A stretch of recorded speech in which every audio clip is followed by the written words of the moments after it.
Hello everyone, मैं हूं अंकुश चिड़ीमार और इस वीडियो में हम बात करने वाले हैं स्टैंडर्ड्स ऑन रिव्यू एंगेजमेंट के बारे में, जो है 2400 एंड 2410। तो अगर आपको ये मेरे प्यारे प्यारे नोट्स चाहिए हो तो आप व्हाट्सएप और टेलीग्राम चैनल पे जाके इन्हें फ्रीली एक्सेस कर सकते हैं। तो चलिए शुरू करते हैं हमारे हैंड रिटन नोट से। तो सबसे पहले हम जानते हैं कि भाई ऑडिट और रिव्यू के बीच में क्या डिफरेंस होता है। तो ऑडिट में जैसा आपको पता है कि हम करते हैं बहुत सारे प्रोसीजर्स, इंक्वायरी, इंस्पेक्शन, री परफॉर्मेंस, री ऑब्जर्वेशन, रिकैलकुलेशन, ये सारे प्रोसीजर्स हम ऑडिट में करते हैं। तो वहां पे हम इलैबोरेटिव एंड एक्सटेंसिव प्रोसीजर्स करते हैं, मतलब बहुत ज्यादा प्रोसीजर्स करते हैं। और रिव्यू में हम फ्यूअर प्रोसीजर्स करते हैं, मतलब इससे कम प्रोसीजर्स करते हैं हम रिव्यू में। ठीक है, अब प्रोसीजर्स के बेसिस पे क्या मिलता है? कंक्लूजन्स। तो यहां पे जो कंक्लूजन मिलता है वो मिलता है रीजनेबल कंक्लूजन, और यहां पे जो कंक्लूजन मिलता है वो लिमिटेड कंक्लूजन मिलता है। ठीक है, मतलब ये हाई लेवल ऑफ कंक्लूजन है और ये लो लेवल ऑफ कंक्लूजन है। ठीक है, कंक्लूजन के बेसिस पे हम क्या बनाते हैं? ओपिनियन। तो यहाँ पे पॉजिटिवली वर्डेड ओपिनियन हम देते हैं और यहाँ पे नेगेटिवली वर्डेड ओपिनियन देते हैं। सर ये पॉजिटिव वर्डेड और नेगेटिव वर्डेड क्या होता है, मैं आपको बताता हूँ। जैसे हम ऑडिट में क्या ओपिनियन देते थे कि एज पर आर, मतलब जो भी हमने प्रोसीजर्स ये सब किए हैं, as per this we understand that the financial statements are free from material misstatements of financial statement, give a true and fair view, ऐसे करके हम बताते थे ऑडिट में। यहाँ पे हम रिव्यू में ऐसा ओपिनियन देते हैं कि based on the procedures perform nothing has come to our attention that financial statements are not materially misstated। ठीक है, इसका मतलब क्या कि भाई हमारे ऐसे पर्सपेक्टिव में, हमारे अटेंशन में, हमारे नॉलेज में ऐसा कोई मैटर नहीं आया कि भाई फाइनेंशियल स्टेटमेंट्स जो है वो मटेरियली मिसस्टेटेड है। ऐसा हो सकता है फाइनेंशियल स्टेटमेंट मटेरियल मिसस्टेटेड हो, लेकिन हमें तो नहीं पता। हमने जितनी प्रोसीजर्स के, हमने जितनी चेकिंग की, उसके हिसाब से तो हमें नहीं पता चला कि भाई फाइनेंशियल स्टेटमेंट्स जो है वो मटेरियली मिसस्टेटेड है। जबकि हम ऑडिट में खुल्लम खुल्ला उनको अश्योरेंस देते हैं कि भाई फाइनेंशियल स्टेटमेंट्स जो है वो मटेरियल मिसस्टेटमेंट से एकदम फ्री हैं, as per financial reporting framework बने हैं। ठीक है, यहाँ पे हम ऐसे उनको इतना ज्यादा अश्योरेंस नहीं देते। हम बोलते भाई हमने जितनी चेकिंग की उस हिसाब से तो हमें कुछ नहीं मिला, हो सकता है फाइनेंशियल स्टेटमेंट में मटेरियल मिसस्टेटमेंट हो। ठीक है, अब ये जो ओपिनियन है ये ऑब्वियसली रीजनेबल अश्योरेंस है और यहाँ पे लिमिटेड अश्योरेंस है। ठीक है, अब एक बात जो इन दोनों में कॉमन है, ऑडिट और रिव्यू में एक बात कॉमन है कि ये दोनों हिस्टोरिकल फाइनेंशियल स्टेटमेंट्स पे लगते हैं। मतलब ऑडिट भी हम हिस्टोरिकल फाइनेंशियल इंफॉर्मेशन का करते हैं और रिव्यू भी हम हिस्टोरिकल फाइनेंशियल इंफॉर्मेशन का ही करते हैं। ठीक है, तो इसमें हम दो एसआरई की बात करेंगे, विच इज 2400, यहाँ पे मैंने गलती से 44 लिख दिया, 2400 एंड 2410। ठीक है, तो ये दो एसआरई की हम लोग बात करेंगे। तो इन दोनों पे आप, एक बात तो मैंने आपको पिछले एसआरएस में भी बताई थी कि भाई SQ7 सारे एंगेजमेंट स्टैंडर्ड्स पे अप्लाई होता है, तो वो एसआरएस पे भी अप्लाई होता है, एसएस पे भी अप्लाई होता है और एसआरई पे भी अप्लाई होता है SQ7। ठीक है, अब ये जो SRE 2400 है वो हमें बात करता है review of historical financial information के बारे में, कि भाई एंटिटी ने जो भी हिस्टोरिकल फाइनेंशियल इंफॉर्मेशन बनाई है, फाइनेंशियल स्टेटमेंट्स बनाए हैं, उनका रिव्यू करने के लिए। और SRE 2410 बात करता है इंटरिम फाइनेंशियल इंफॉर्मेशन के रिव्यू के बारे में। इंटरिम फाइनेंशियल इंफॉर्मेशन मतलब क्या? जो इंटरिम मतलब क्या होता है ना, कुछ basically less than financial year से कम में, किसी कम पीरियड के लिए, फाइनेंशियल ईयर होता है 12 मंथ्स का, तो 12 मंथ से कम पीरियड के लिए अगर हम कोई भी फाइनेंशियल स्टेटमेंट्स बना रहे हैं तो उसको हम इंटरिम फाइनेंशियल इंफॉर्मेशन बोलते हैं। ठीक है, यहाँ पे 2400 में जो रिव्यू करता है ना, वो प्रैक्टिशनर होता है, वो ऑडिटर नहीं होता एंटिटी का। ठीक है, जब 2400 में कोई प्रैक्टिशनर और रिव्यू कर रहा है जो ऑडिटर नहीं है, तब ये 2400 लगता है। और 2410 कब लगता है? जब इंटरिम फाइनेंशियल इंफॉर्मेशन हो और जब जो रिव्यू कर रहा है वो हमारा इंडिपेंडेंट ऑडिटर है। इसका मतलब क्या? वही ऑडिटर हमारे एनुअल फाइनेंशियल स्टेटमेंट्स को भी ऑडिट करता है। ठीक है, तो यहां पे प्रैक्टिशनर है, यहां पे इंडिपेंडेंट ऑडिटर है।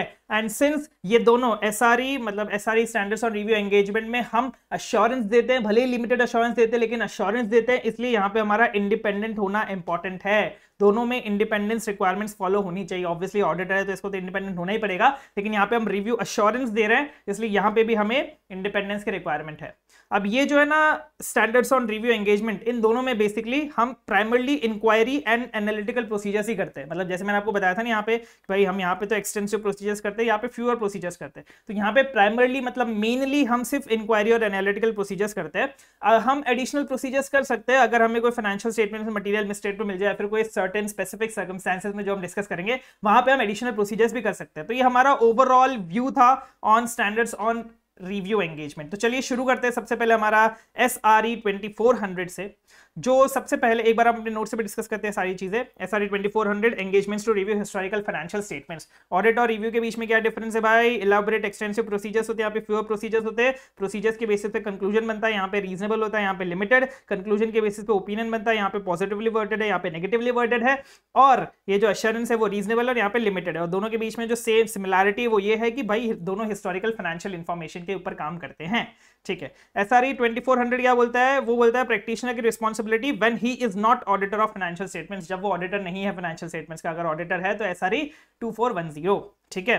अब इसमें प्राइमरली क्या आती है? Inquiry and analytical procedures. अगर फाइनेंशियल स्टेटमेंट मटेरियल मिसस्टेटमेंट है तब हम एडिशनल प्रोसीजर्स भी कर सकते हैं। अब ऑब्जेक्टिव क्या है हमारे एज अ प्रैक्टिशनर? यहाँ पे हम प्रैक्टिशनर बोलेंगे, ऑडिटर नहीं बोलेंगे, क्योंकि ऑडिटर हमारा 2410 में आएगा, यहाँ पे प्रैक्टिशनर आएगा। तो एज अ प्रैक्टिशनर हमारे क्या ऑब्जेक्टिव है SRE 2400 में?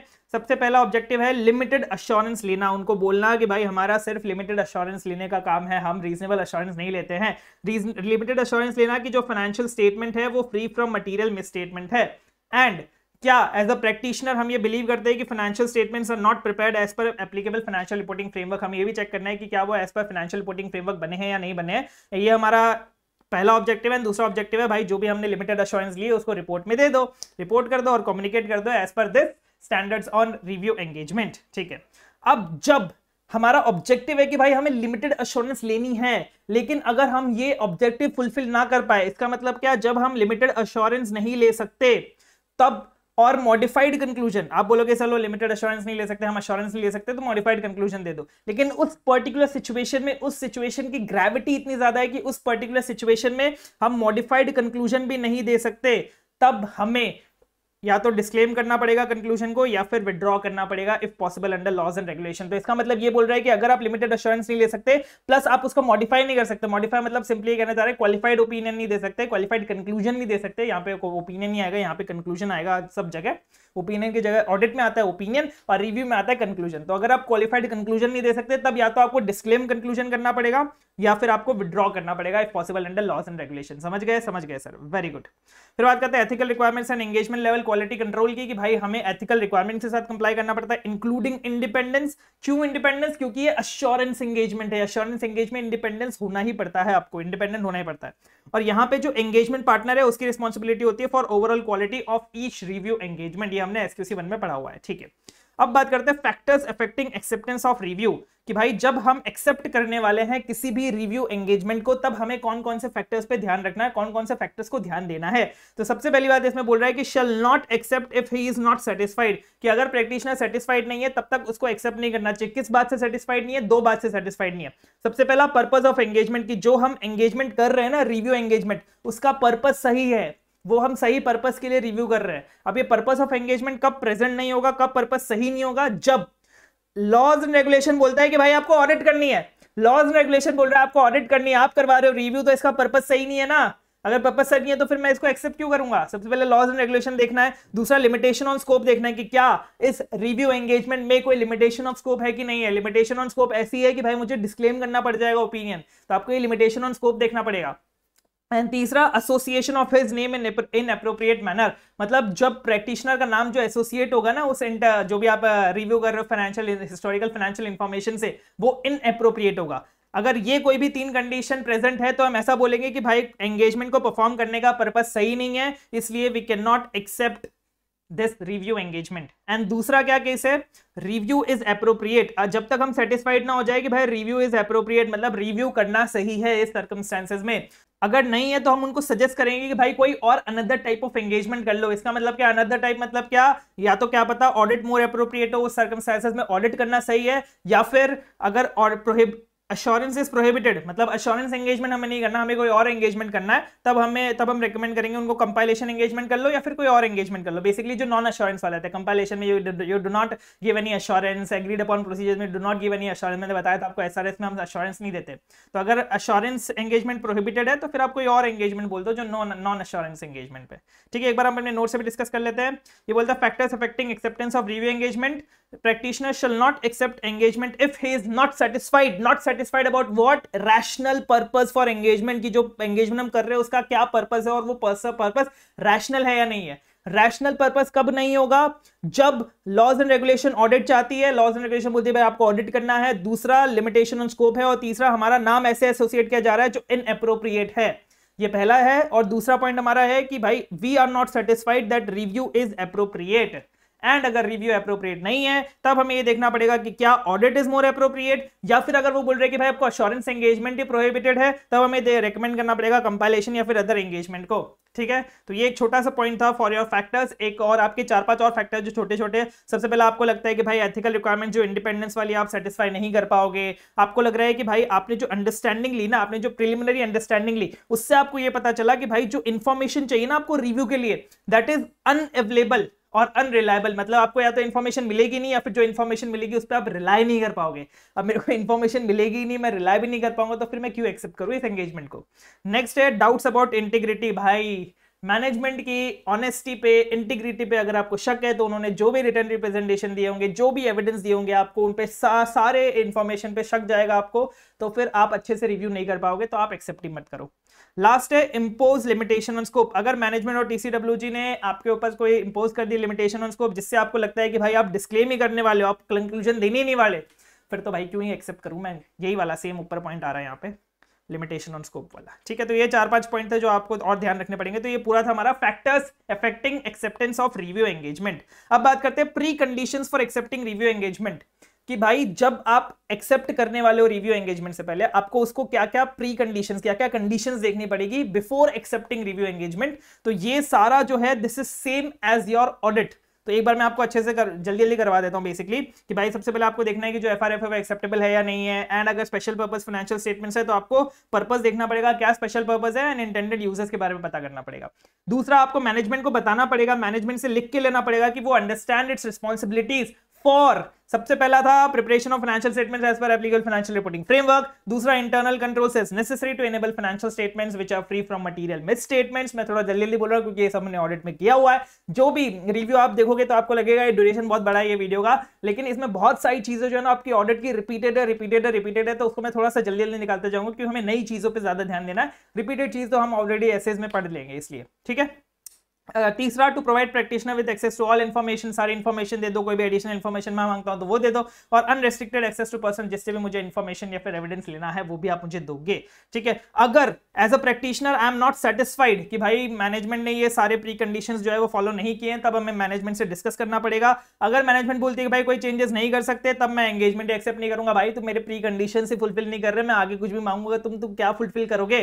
अगर तुम मेरे प्री कंडीशन कोई मना कर रहे हो तो मैं मैनेजमेंट तो मैं एक्सेप्ट नहीं करूंगा। लेकिन अगर लॉज एंड रेगुलेशन बोलता है कि आपको एक्सेप्ट करना ही पड़ेगा, तब मुझे अपने, आपको याद है अगर किसी भी एंगेजमेंट को हमें एक्सेप्ट नहीं करना है या फिर कंटिन्यू करना है, लेकिन लॉज एंड रेगुलेशन बोल रहा है कि भाई आपको कंटिन्यू करना है या फिर एक्सेप्ट करना ही पड़ेगा, तब हमें अपनी रिपोर्ट में बताना पड़ेगा कि हम उस स्टैंडर्ड से कंप्लाई नहीं कर रहे हैं। क्योंकि वो स्टैंडर्ड तो बोलता था कि हमें एक्सेप्ट ही नहीं करना, हमें कंटिन्यू नहीं करना, लेकिन लॉज एंड रेगुलेशन हमें कंटिन्यू करवा रहा है या फिर एक्सेप्ट करवा रहा है। ये हर बार, ये हर स्टैंडर्ड में आएगा आपके पॉइंट। तो अगर लॉज एंड रेगुलेशन बोलता है कि भाई आपको कंटिन्यू करना है या फिर एक्सेप्ट करना है, तब आपको अपने रिपोर्ट में रेफरेंस देना पड़ेगा कि भाई हम किसी भी एसआरई से कंप्लाई नहीं कर रहे हैं। रिपोर्ट में आपको लिख के बताना पड़ेगा।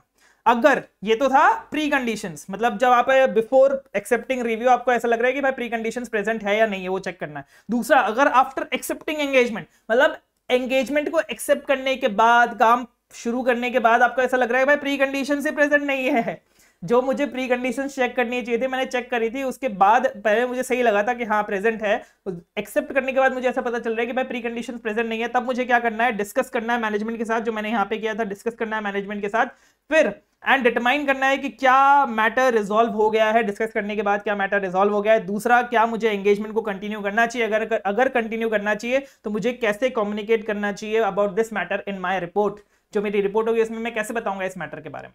अब बात करते हैं agreeing to terms of engagement, कि भाई अभी तक तो हमने देखा सारी प्री कंडीशंस ये सब प्रेजेंट है कि नहीं, फिर हमने बोला हाँ सब कुछ सही है, हम अब एंगेजमेंट कर सकते हैं, तो हमें एग्री करना पड़ेगा अबाउट टर्म्स ऑफ एंगेजमेंट। अब ये टर्म्स ऑफ एंगेजमेंट में क्या क्या चीजें एग्री करनी पड़ेगी। सबसे पहला, प्रायर टू परफॉर्मिंग एंगेजमेंट होना चाहिए ये, कि भाई आपने एंगेजमेंट शुरू कर दिया, उससे पहले आप टर्म्स को एग्री करोगे, उसके बाद नहीं करोगे। दूसरा, ये रिकॉर्ड होना चाहिए आपके लेटर में, एंगेजमेंट लेटर में रिकॉर्ड होना चाहिए। अगर रिकरिंग एंगेजमेंट है तो सेम वही पॉइंट आ जाता है कि भाई रिकरिंग एंगेजमेंट है तो आप चेक करो कि क्या टर्म्स को रिवाइज करने की जरूरत है या फिर आपको क्या मैनेजमेंट को रिमाइंड करने की जरूरत है ऑफ एग्जिस्टिंग टर्म्स। अगर मैनेजमेंट, अगर आप एग्री नहीं कर रहे टू चेंज इन टर्म्स, कब आप एग्री नहीं करोगे टू चेंज इन टर्म्स? जब there is no reasonable justification for doing so. याद है आपको, जब मैनेजमेंट हमें बोलता था कि भाई आपको ना चेंज करना है टर्म्स में, लेकिन हम चेक करते थे कि भाई रीजनल जस्टिफिकेशन है या नहीं है, और अगर रीजनेबल जस्टिफिकेशन नहीं है तो मना कर देते कि हम एग्री नहीं करेंगे चेंज इन टर्म्स के लिए। अगर प्रायर टू कंप्लीटिंग रिव्यू, मतलब आप रिव्यू कर रहे हो लेकिन रिव्यू अब तक खत्म नहीं हुआ है, उसके बीच में अगर मैनेजमेंट ने रिक्वेस्ट कर दिया कि भाई आपको चेंज करना है एंगेजमेंट में, आपको चेंज करना है एंगेजमेंट में, वो एंगेजमेंट में जो आपको एश्योरेंस प्रोवाइड ही नहीं करेगा, जिससे आपको एश्योरेंस मिलेगा ही नहीं, तब आपको रीजनेबल जस्टिफिकेशन देना है, देखना है कि क्या आप उस एंगेजमेंट में चेंज कर सकते हो या नहीं कर सकते। सारा हम ऑडिट वाले डिस्कस कर रहे हैं, ठीक है। लास्ट में हमें देखना है टर्म्स ऑफ चेंज, हमको रिकॉर्ड करना है नए टर्म्स को इन एंगेजमेंट लेटर। अब ये वाला जो पॉइंट था ना, ये हमारा एसेज में ऐसे आता था कि अगर आपको रिक्वेस्ट किया मैनेजमेंट ने to change to engagement which provides lower level of assurance, तब आपको रीजनेबल जस्टिफिकेशन देना होता था। यहां पे नो एश्योरेंस क्यों है? क्योंकि बेसिकली रिव्यू में हम वैसे ही lower level of assurance provide कर रहे हैं, तो अगर लोअर लेवल से अगर हम नो एश्योरेंस पे जाना चाह रहे हैं, तब हमें चेक करना पड़ेगा कि क्या रीजनेबल जस्टिफिकेशन है या नहीं है, ठीक है। I hope you got my point. Materiality की बात करते हैं, सेम यार, हम जैसे मटीरियलिटी डिटरमाइन करते थे एसेज में, वैसे हमें मटीरियलिटी डिटरमाइन करनी है यहाँ पे भी। It does not irrespective of the level of assurance. इसका मतलब क्या? भले हम ऑडिट कर रहे हैं, भले हम रिव्यू कर रहे हैं, हमारी मटीरियलिटी सेम तरीके से डिटरमाइंड होगी, ठीक है। एंड हमें ड्यूरिंग द रिव्यू हमें ये भी चेक करना पड़ता है कि because of the information during the review, क्या हमें मटीरियलिटी को रिवाइज करने की जरूरत है या नहीं है, ठीक है। क्योंकि ऐसा हो सकता है ना कि भाई जब हमने कुछ इन्फॉर्मेशन हमारे रिव्यू में ऐसी आई जिससे हमें पता चला, अच्छा हमने पहले सोचा था कि भाई टर्नओवर एट 10,000 करोड़ होगा, जो फाइनल टर्नओवर होगा, एंड जो फाइनल टर्नओवर अभी निकल के आया वो 5,000 करोड़ निकल के आया, तो हमें मटीरियलिटी को रिवाइज करना पड़ सकता है। तो हमें ये देखना पड़ेगा कि क्या we need to revise materiality as it is different from amount initially determined, ठीक है। फिर आता है अंडरस्टैंडिंग, ये सब कर लिया अपन ने। फिर अपन लेंगे अंडरस्टैंडिंग ऑफ एंटिटी, ये सोचने के लिए, ये आइडेंटिफाई करने के लिए, उन एरियाज को आइडेंटिफाई करने के लिए जहां पे misstatements are likely, material misstatements are likely, and how to address those areas, कि हम उन एरियाज को कैसे एड्रेस करने वाले हैं। पहले तो आइडेंटिफाई करेंगे उन एरियाज को जहां पे मटीरियल मिस स्टेटमेंट होने की संभावना है, और दूसरा उनको आइडेंटिफाई करेंगे, एड्रेस करेंगे, ठीक है। Next is designing and performing inquiry and analytical procedures, कि भाई जब हम इंक्वायरी, इसमें मैंने आपको बता दिया कि भाई रिव्यू एंगेजमेंट में हम सिर्फ दो मेनली प्रोसीजर्स परफॉर्म करते हैं, which is inquiry and analytical procedures. Inquiry का मतलब क्या होता है भाई? Seeking information of knowledgeable persons, कि भाई इन्फॉर्मेशन लेते हैं हम, यहाँ पे मैनेजमेंट से ले सकते हैं, other persons with in the entity. With in the entity यहाँ पे आउटसाइड द एंटिटी नहीं है, हमारे पास एसेज में आउटसाइड द एंटिटी भी था, ठीक है।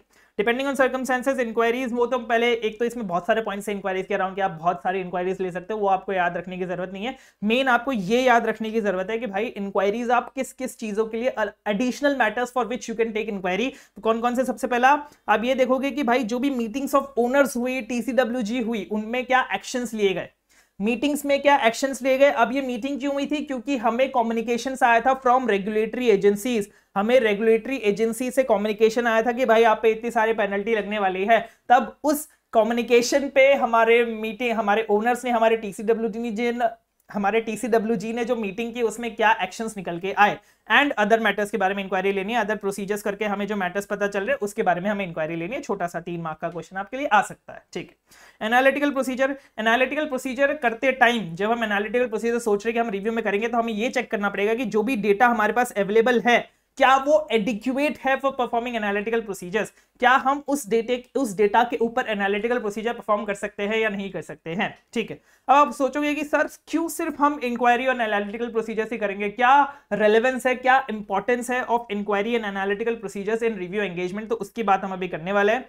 इंक्वायरी इसलिए इंपॉर्टेंट है ना, क्योंकि inquiry is the only source या फिर प्रिंसिपल सोर्स, मतलब सबसे बड़ा सोर्स होता है of evidence about managements intent, मतलब मैनेजमेंट जो करना चाह रही है, जो सोच रही है। मैनेजमेंट बोल रही है कि भाई मैं इतना प्रोविजन मैंने इसलिए बनाया बोनस का, क्योंकि मैं अगले साल बोनस दूंगी, इतना सारा बोनस दूंगी, ठीक है। तो इसलिए मैंने इतना सारा ये मैं आपको एग्जांपल दे रहा हूं। ऑब्वियसली मैनेजमेंट का ऐसा इंटेंशन है कि भाई हम ना अगले साल बहुत सारा बोनस देने वाले, इसलिए मैंने इतना ज्यादा प्रोविजन बनाया बोनस का।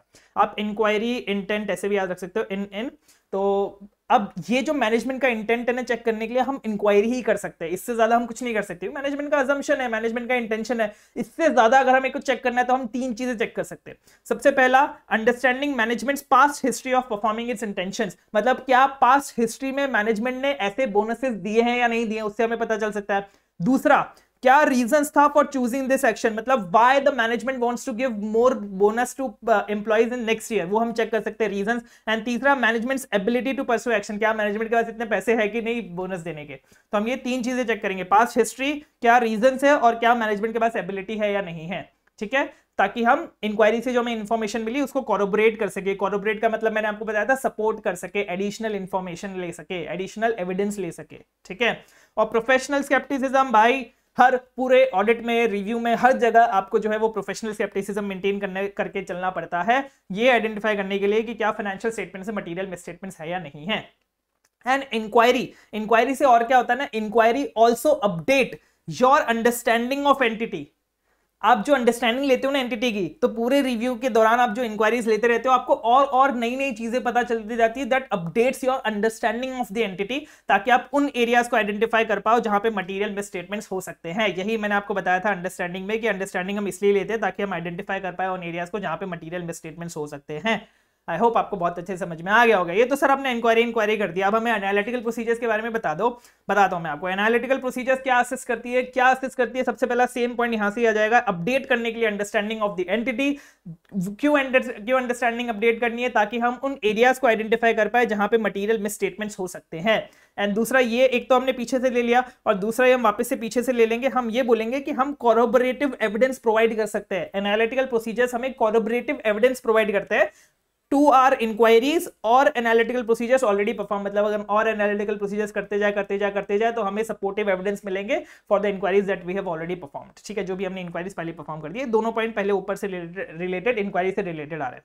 तीसरा है भाई एनालिटिकल प्रोसीजर्स में हम क्या करते हैं, बेसिकली एनालिसिस करते हैं, थोड़े बहुत रिलेशनशिप्स, ट्रेंड्स, ये सब देखते हैं, तो उससे हमें क्या पता चलता है, इनकंसिस्टेंसी।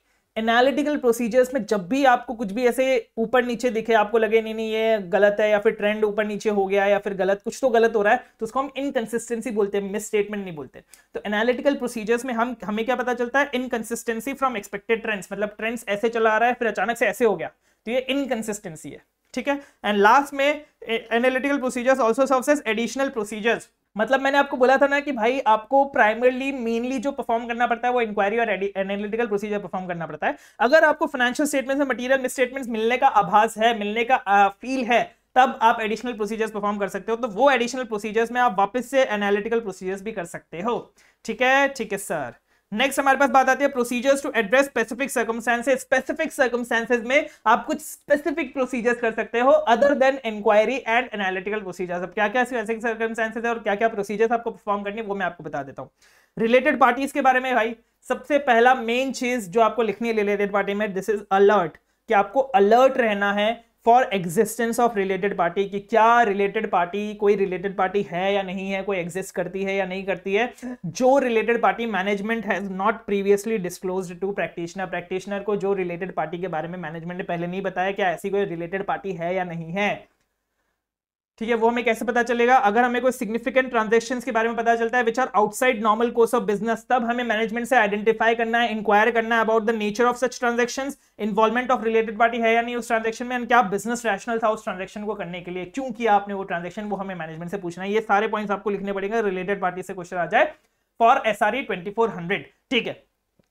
नेक्स्ट पॉइंट हम बात करते हैं फ्रॉड के बारे में, कि भाई अगर हमें फ्रॉड पता चलता है फिर नॉन कंप्लायंस पता चलता है, व्हेन प्रैक्टिशनर आइडेंटिफाइज और सस्पेक्ट्स फ्रॉड या फिर non compliance with laws and regulation, fraud is 240, non compliance with laws and regulation is 250। अगर हमें पता चलता है या फिर हम ऐसा सस्पेक्ट करते हैं कि भाई कोई फ्रॉड है या फिर नॉन कंप्लायंस है, तब हमें मैनेजमेंट को कम्युनिकेट करना है कि भाई देख लो हमें ऐसा लग रहा है फ्रॉड है या फिर नॉन कंप्लायंस है, एंड हमें उससे असेसमेंट का रिक्वेस्ट करना पड़ता है कि भाई असेस करके बताओ कि क्या इनका इफेक्ट होगा ऑन फाइनेंशियल स्टेटमेंट्स। एंड हमें यह भी डिटरमाइन करना पड़ता है कि हमारी कोई रिस्पॉन्सिबिलिटी है टू रिपोर्ट फ्रॉड और illegal acts to party outside entity, कि क्या हमें किसी और को बाहर सीजी वाले को बताने की जरूरत है या फिर रेगुलेटरी अथॉरिटी को बताने की जरूरत है कि भाई एंटिटी में फ्रॉड है या फिर एंटिटी में non compliance with laws and regulations है। ये आपको चेक करना पड़ेगा, ये पॉइंट्स आपको लिखना है for fraud and non compliance with laws and regulation. Next is going concern, same है भाई। अगर प्रैक्टिशनर हमें पता चलता है for events and condition that make a significant doubt on entity's ability to continue as going concern, तब हमें check करना है भाई, मैनेजमेंट से पूछना है क्या फ्यूचर प्लान्स है और उन फ्यूचर प्लान्स की फीजिबिलिटी है या नहीं है, उनको हम परफॉर्म कर सकते हैं या नहीं है, एंड क्या उनको परफॉर्म करने से हमारी सिचुएशन इंप्रूव होगी या नहीं होगी, ये चेक करेंगे। एंड दूसरा, हमने ये जो इंक्वायरी करी ना management say about it future plans and feasibility, तो उसके रिजल्ट, जो इंक्वायरी करी उसका जो रिजल्ट आया, मैनेजमेंट ने जो रिस्पॉन्सेस दिए उनको हम इवैल्यूएट करेंगे कि क्या वो सफिशिएंट बेसिस प्रोवाइड करते हैं फाइनेंशियल स्टेटमेंट्स को एज गोइंग कंसर्न प्रेजेंट करने का। ठीक है, ये थोड़ी सी इंग्लिश में थोड़ा खेला इन्होंने ऐसा बोला है कि जो भी हमने ऊपर इंक्वायरी करी, उस इंक्वायरी से जो हमें रिस्पॉन्सेज मिले, क्या वो बेसिस प्रोवाइड करते हैं to present financial statements as going concern, कि क्या हम फाइनेंशियल स्टेटमेंट्स को गोइंग कंसर्न प्रेजेंट कर सकते हैं या नहीं कर सकते।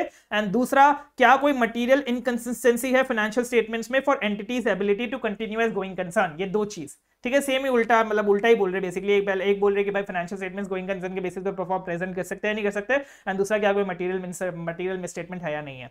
एंड तीसरा, हम कंसीडर करेंगे मैनेजमेंट के रिस्पॉन्सेज को in light of all information present, मतलब जितनी भी इंफॉर्मेशन हमारे पास है वो सारी इंफॉर्मेशन को गैदर करेंगे, उनको कंसीडर करेंगे जब हम मैनेजमेंट के रिस्पॉन्स को कंसीडर कर रहे होंगे। ठीक है, यही सेम दो बातें मैनेजमेंट रिस्पॉन्स के लिए ही है। ठीक है, नेक्स्ट आता है हमारे पास use of work performed other by others, मतलब जब प्रैक्टिशनर है वो किसी अदर प्रैक्टिशनर के वर्क को परफॉर्म कर रहा है, एक्सपर्ट के वर्क को परफॉर्म कर रहा है, तब उसको सेटिस्फाइड रहना है कि जो भी वर्क उन्होंने परफॉर्म किया है वो एडिक्वेट है फॉर प्रैक्टिशनर पर्पसेस, मतलब जो काम मुझे चाहिए था वही काम अदर ऑडिटर, अदर प्रैक्टिशनर या फिर एक्सपर्ट ने परफॉर्म किया है। ठीक है, ये बात देनी है उसको ध्यान में। ठीक है, नेक्स्ट आता है एडिशनल प्रोसीजर्स। एक बार आपने इसको नोट से भी डिस्कस कर लेते हैं। एडिशनल प्रोसीजर्स मैंने आपको क्या बोला था, एडिशनल प्रोसीजर्स हम तब करेंगे जब हमें लगता है कि भाई फाइनेंशियल स्टेटमेंट्स में मटेरियल मिसस्टेटमेंट्स हो सकती है। अब आपने एडिशनल प्रोसीजर्स करी, एक बार मैं बता देता हूं व्हाट आर एडिशनल प्रोसीजर्स, कि भाई एडिशनल प्रोसीजर्स में आप या तो इंक्वायरी और एनालिटिकल प्रोसीजर्स, आप ज्यादा इंक्वायरी कर लो, ज्यादा एनालिटिकल प्रोसीजर्स कर लो। आप बोलोगे पहले भी तो इंक्वायरी कर ली, पहले भी तो एनालिटिकल प्रोसीजर्स करी, लेकिन अब जो आप एडिशनल इंक्वायरी करोगे, एडिशनल एनालिटिकल प्रोसीजर्स करोगे ना, वो ज्यादा डिटेल में करोगे, और जो आइटम्स आपको लगता है कि भाई मटेरियल मिसस्टेटमेंट हो सकती है उस पे आप ज्यादा प्रोसीजर्स करोगे। ठीक है, या तो आप वही कर लो या तो आप दूसरे कोई अदर प्रोसीजर्स कर लो। आपको अगर लगता है कि भाई टीओडी करने की जरूरत है आप वो कर सकते हो, आपको लगता है भाई एक्सटर्नल कंफर्मेशंस मंगाने की जरूरत है आप वो मंगा सकते हो। तो आपके हिसाब से जो भी एडिशनल प्रोसीजर्स परफॉर्म करनी है आपको वो कर सकते हो। अब एडिशनल प्रोसीजर्स परफॉर्म करने के बाद आप अगर ये कंक्लूड कर पाते हो कि भाई फाइनेंशियल स्टेटमेंट्स में मटेरियल मिसस्टेटमेंट नहीं है, आपने एडिशनल प्रोसीजर्स परफॉर्म करी, फिर उसके बाद आपने कंक्लूड कर दिया फाइनेंशियल स्टेटमेंट में मटेरियल मिसस्टेटमेंट नहीं है, या फिर आपने कंक्लूड कर दिया कि फाइनेंशियल स्टेटमेंट्स में मटेरियल मिसस्टेटमेंट है, तब आपको और कोई प्रोसीजर्स परफॉर्म करने की जरूरत नहीं है, क्योंकि आप अगर नहीं है तो आप वैसा कंक्लूजन दे दो, अगर है तो आप वैसा कंक्लूजन दे दो। ठीक है, हमें तो पता चल गया ना, हमें तो एविडेंस मिल गया कि हाँ है या नहीं है। दिक्कत तब आएगी जब आपने एडिशनल प्रोसीजर्स परफॉर्म कर लिए लेकिन फिर भी आपको कंक्लूड नहीं कर पा रहे, फिर भी आपको ना तो ये पता चल पा रहा है कि फाइनेंशियल स्टेटमेंट में मटेरियल मिसस्टेटमेंट नहीं है, ना ही आप ये कंक्लूड कर पा रहे कि फाइनेंशियल स्टेटमेंट में मटेरियल मिसस्टेटमेंट है। तब आप क्या करोगे, तब सबसे पहले तो कंटिन्यू परफॉर्मिंग एडिशनल प्रोसीजर्स, जो आप एडिशनल प्रोसीजर्स परफॉर्म कर रहे थे वही प्रोसीजर्स कंटिन्यू करो परफॉर्म करना। और दूसरा, अगर आप वो कितनी बार कर लिया, बहुत सारे प्रोसीजर्स कर लिए लेकिन फिर भी पता नहीं चल रहा, तो this means there is a limitation on scope, आपके स्कोप में लिमिटेशन आ गई है, मतलब अब आप एविडेंस नहीं ले पा रहे हो। तो यही बात यहां पे बोलेगी, एक बार हम पढ़ लेते हैं। प्रैक्टिशनर परफॉर्म एडिशनल प्रोसीजर्स क्यों करते हैं भाई, ताकि हम कंक्लूड कर सकते हैं फाइनेंशियल स्टेटमेंट में मटेरियल मिसस्टेटमेंट नहीं है, या फिर हम कंक्लूड करके भाई फाइनेंशियल स्टेटमेंट में मटेरियल मिसस्टेटमेंट है, और दोनों ही केसेस में हमें कोई फर्दर प्रोसीजर्स परफॉर्म करने की जरूरत नहीं है। ठीक है, लेकिन दिक्कत कब आएगी, जब हम ए और बी में कंक्लूड नहीं कर पा रहे हैं, मतलब जब हमें ये दोनों के बारे में पता नहीं चल पा रहा है, तब हमें कंटिन्यू करना है टू परफॉर्म एडिशनल प्रोसीजर्स, जब तक कि हमें ए और बी के बारे में पता नहीं चल जाता कि भाई ए है या फिर बी है, और या फिर हमें ये आइडेंटिफाई करना है कि this is a limitation on our scope, and हम एक अनमॉडिफाइड कंक्लूजन तो नहीं दे सकते इस केस में। अगर हमारे लिमिटेशन ऑन स्कोप है तो हम अनमॉडिफाइड ओपिनियन तो नहीं दे पाएंगे, मतलब हमें मॉडिफाइड ओपिनियन देना पड़ेगा। Yes sir. बात करते हैं सब्सिक्वेंट इवेंट्स के बारे में। ये बोल रहा है कि अगर हमें पता चलता है for events occurring between date of financial statements and date of report that require adjustment और डिस्क्लोजर, दो याद है ना, ऐसे 560 में हम बात करते थे दो सब्सिक्वेंट इवेंट्स की, एक होते थे जो एडजस्टिंग इवेंट, एक होते थे नॉन एडजस्टिंग। एडजस्टिंग का हम एडजस्टमेंट करते थे, नॉन एडजस्टिंग अगर मटेरियल है तो हम उसको डिस्क्लोज करते थे। तो अगर हमें ऐसे इवेंट के बारे में पता चल रहा है तब हमें मैनेजमेंट को बोलना पड़ेगा कि भाई आप अपने मिस स्टेटमेंट्स को करेक्ट कर लो, मतलब ये जो इवेंट्स है फाइनेंशियल स्टेटमेंट्स में एडजस्ट कर दो या फिर डिस्क्लोज कर दो। ठीक है, एंड ये तो पहली बात होगी फॉर इवेंट्स। एंड दूसरी बात करते हैं फैक्ट्स के बारे में। फैक्ट्स याद है, after the date the financial statements the report is provided to the entity, या फिर before the financial statements are issued, वो वाली फैक्ट्स की बात कर रहा है कि वी हैव नो ऑब्लिगेशन। पहली बात तो ये कि भाई हमारी ऑब्लिगेशन नहीं, हमने रिपोर्ट दे दी, हमारी ऑब्लिगेशन नहीं है कोई भी प्रोसीजर्स परफॉर्म करने की after the date of report. लेकिन अगर after the date of report but before financial statements are issued, यहां पे सिर्फ एक ही केस कवर है। एक बात आप ध्यान से देख लेना, यहां पे सिर्फ एक ही केस कवर है, that before financial statements are issued. अगर फाइनेंशियल स्टेटमेंट इशू हो गया उसके बाद वाला केस यहां पे कवर्ड नहीं है। ठीक है सर, ओके सर, यस। तो अगर हमें कोई fact becomes known to the auditor which would have been known at the date of auditor's report may have caused the auditor to amend the auditor's report, ये पूरी line थी उसकी। ठीक है, तो हमें क्या करना है, हमें सबसे पहले डिस्कस करना है मैनेजमेंट के साथ कि भाई क्या फैक्ट है, कैसा फैक्ट है, फिर देखना है कि क्या फाइनेंशियल स्टेटमेंट्स में अमेंडमेंट की जरूरत है, और अगर है तो क्या, कहा, कैसे मैनेजमेंट उस मैटर को एड्रेस करने वाली है फाइनेंशियल स्टेटमेंट्स में। एंड अगर मैनेजमेंट बोलती है कि भाई मैं तो अमेंड नहीं करूंगी, मैं क्यों इतनी मेहनत करूं, मैं तो अमेंड नहीं करूंगा, तेरे रिव्यू का काम है, रिव्यू कर, ऑडिट मत कर चुपचाप। ठीक है, रिव्यू कर चुपचाप, मतलब जो छोटा है लोअर लेवल ऑफ एश्योरेंस चाहिए ना तुझे, तो इतना काम मत कर, मैं तो अमेंड नहीं करने वाली। और जब हमें लग रहा है कि भाई अमेंड करने की जरूरत है एंड हमने रिपोर्ट ऑलरेडी प्रोवाइड कर दी है, हम बोल रहे भाई अमेंड कर दो, वो बोल रही है मैं अमेंड नहीं करूंगा, और हमने रिपोर्ट ऑलरेडी प्रोवाइड कर दी है, तब मैं मैनेजमेंट नोटिफाई करूंगा मैनेजमेंट और टीसीडब्ल्यूजी को कि भाई फाइनेंशियल स्टेटमेंट इशू मत करना, जब तक आप अमेंडमेंट नहीं करो तब तक फाइनेंशियल स्टेटमेंट इशू मत करना। लेकिन मैनेजमेंट जो है वो नालायक है, उसने फाइनेंशियल स्टेटमेंट्स इशू कर दिए विदाउट अमेंडमेंट्स, तब मुझे एप्रोप्रिएट एक्शन लेने पड़ेंगे to prevent reliance on report. मतलब मैं पब्लिकली बोल दूंगा कि भाई मेरा इस पे कोई नाता नहीं है इस रिपोर्ट से, मैंने वो रिपोर्ट नहीं दी है, मैंने वो रिपोर्ट दी थी लेकिन वो फाइनेंशियल स्टेटमेंट में अमेंडमेंट आ गए, वो फाइनेंशियल स्टेटमेंट में अमेंडमेंट नहीं किए मैनेजमेंट ने, तो आप इस पर रिलाय मत करना, ये बहुत बेकार रिपोर्ट है। तो ऐसा आप बोल सकते हो। तो ये था हमारा सब्सीक्वेंट इवेंट्स, मेजरली जो हमारा ऑडिट एसेज में है वो सारा सेम ही था। ठीक है, अब बात करते हैं रिटर्न रिप्रेजेंटेशंस के बारे में।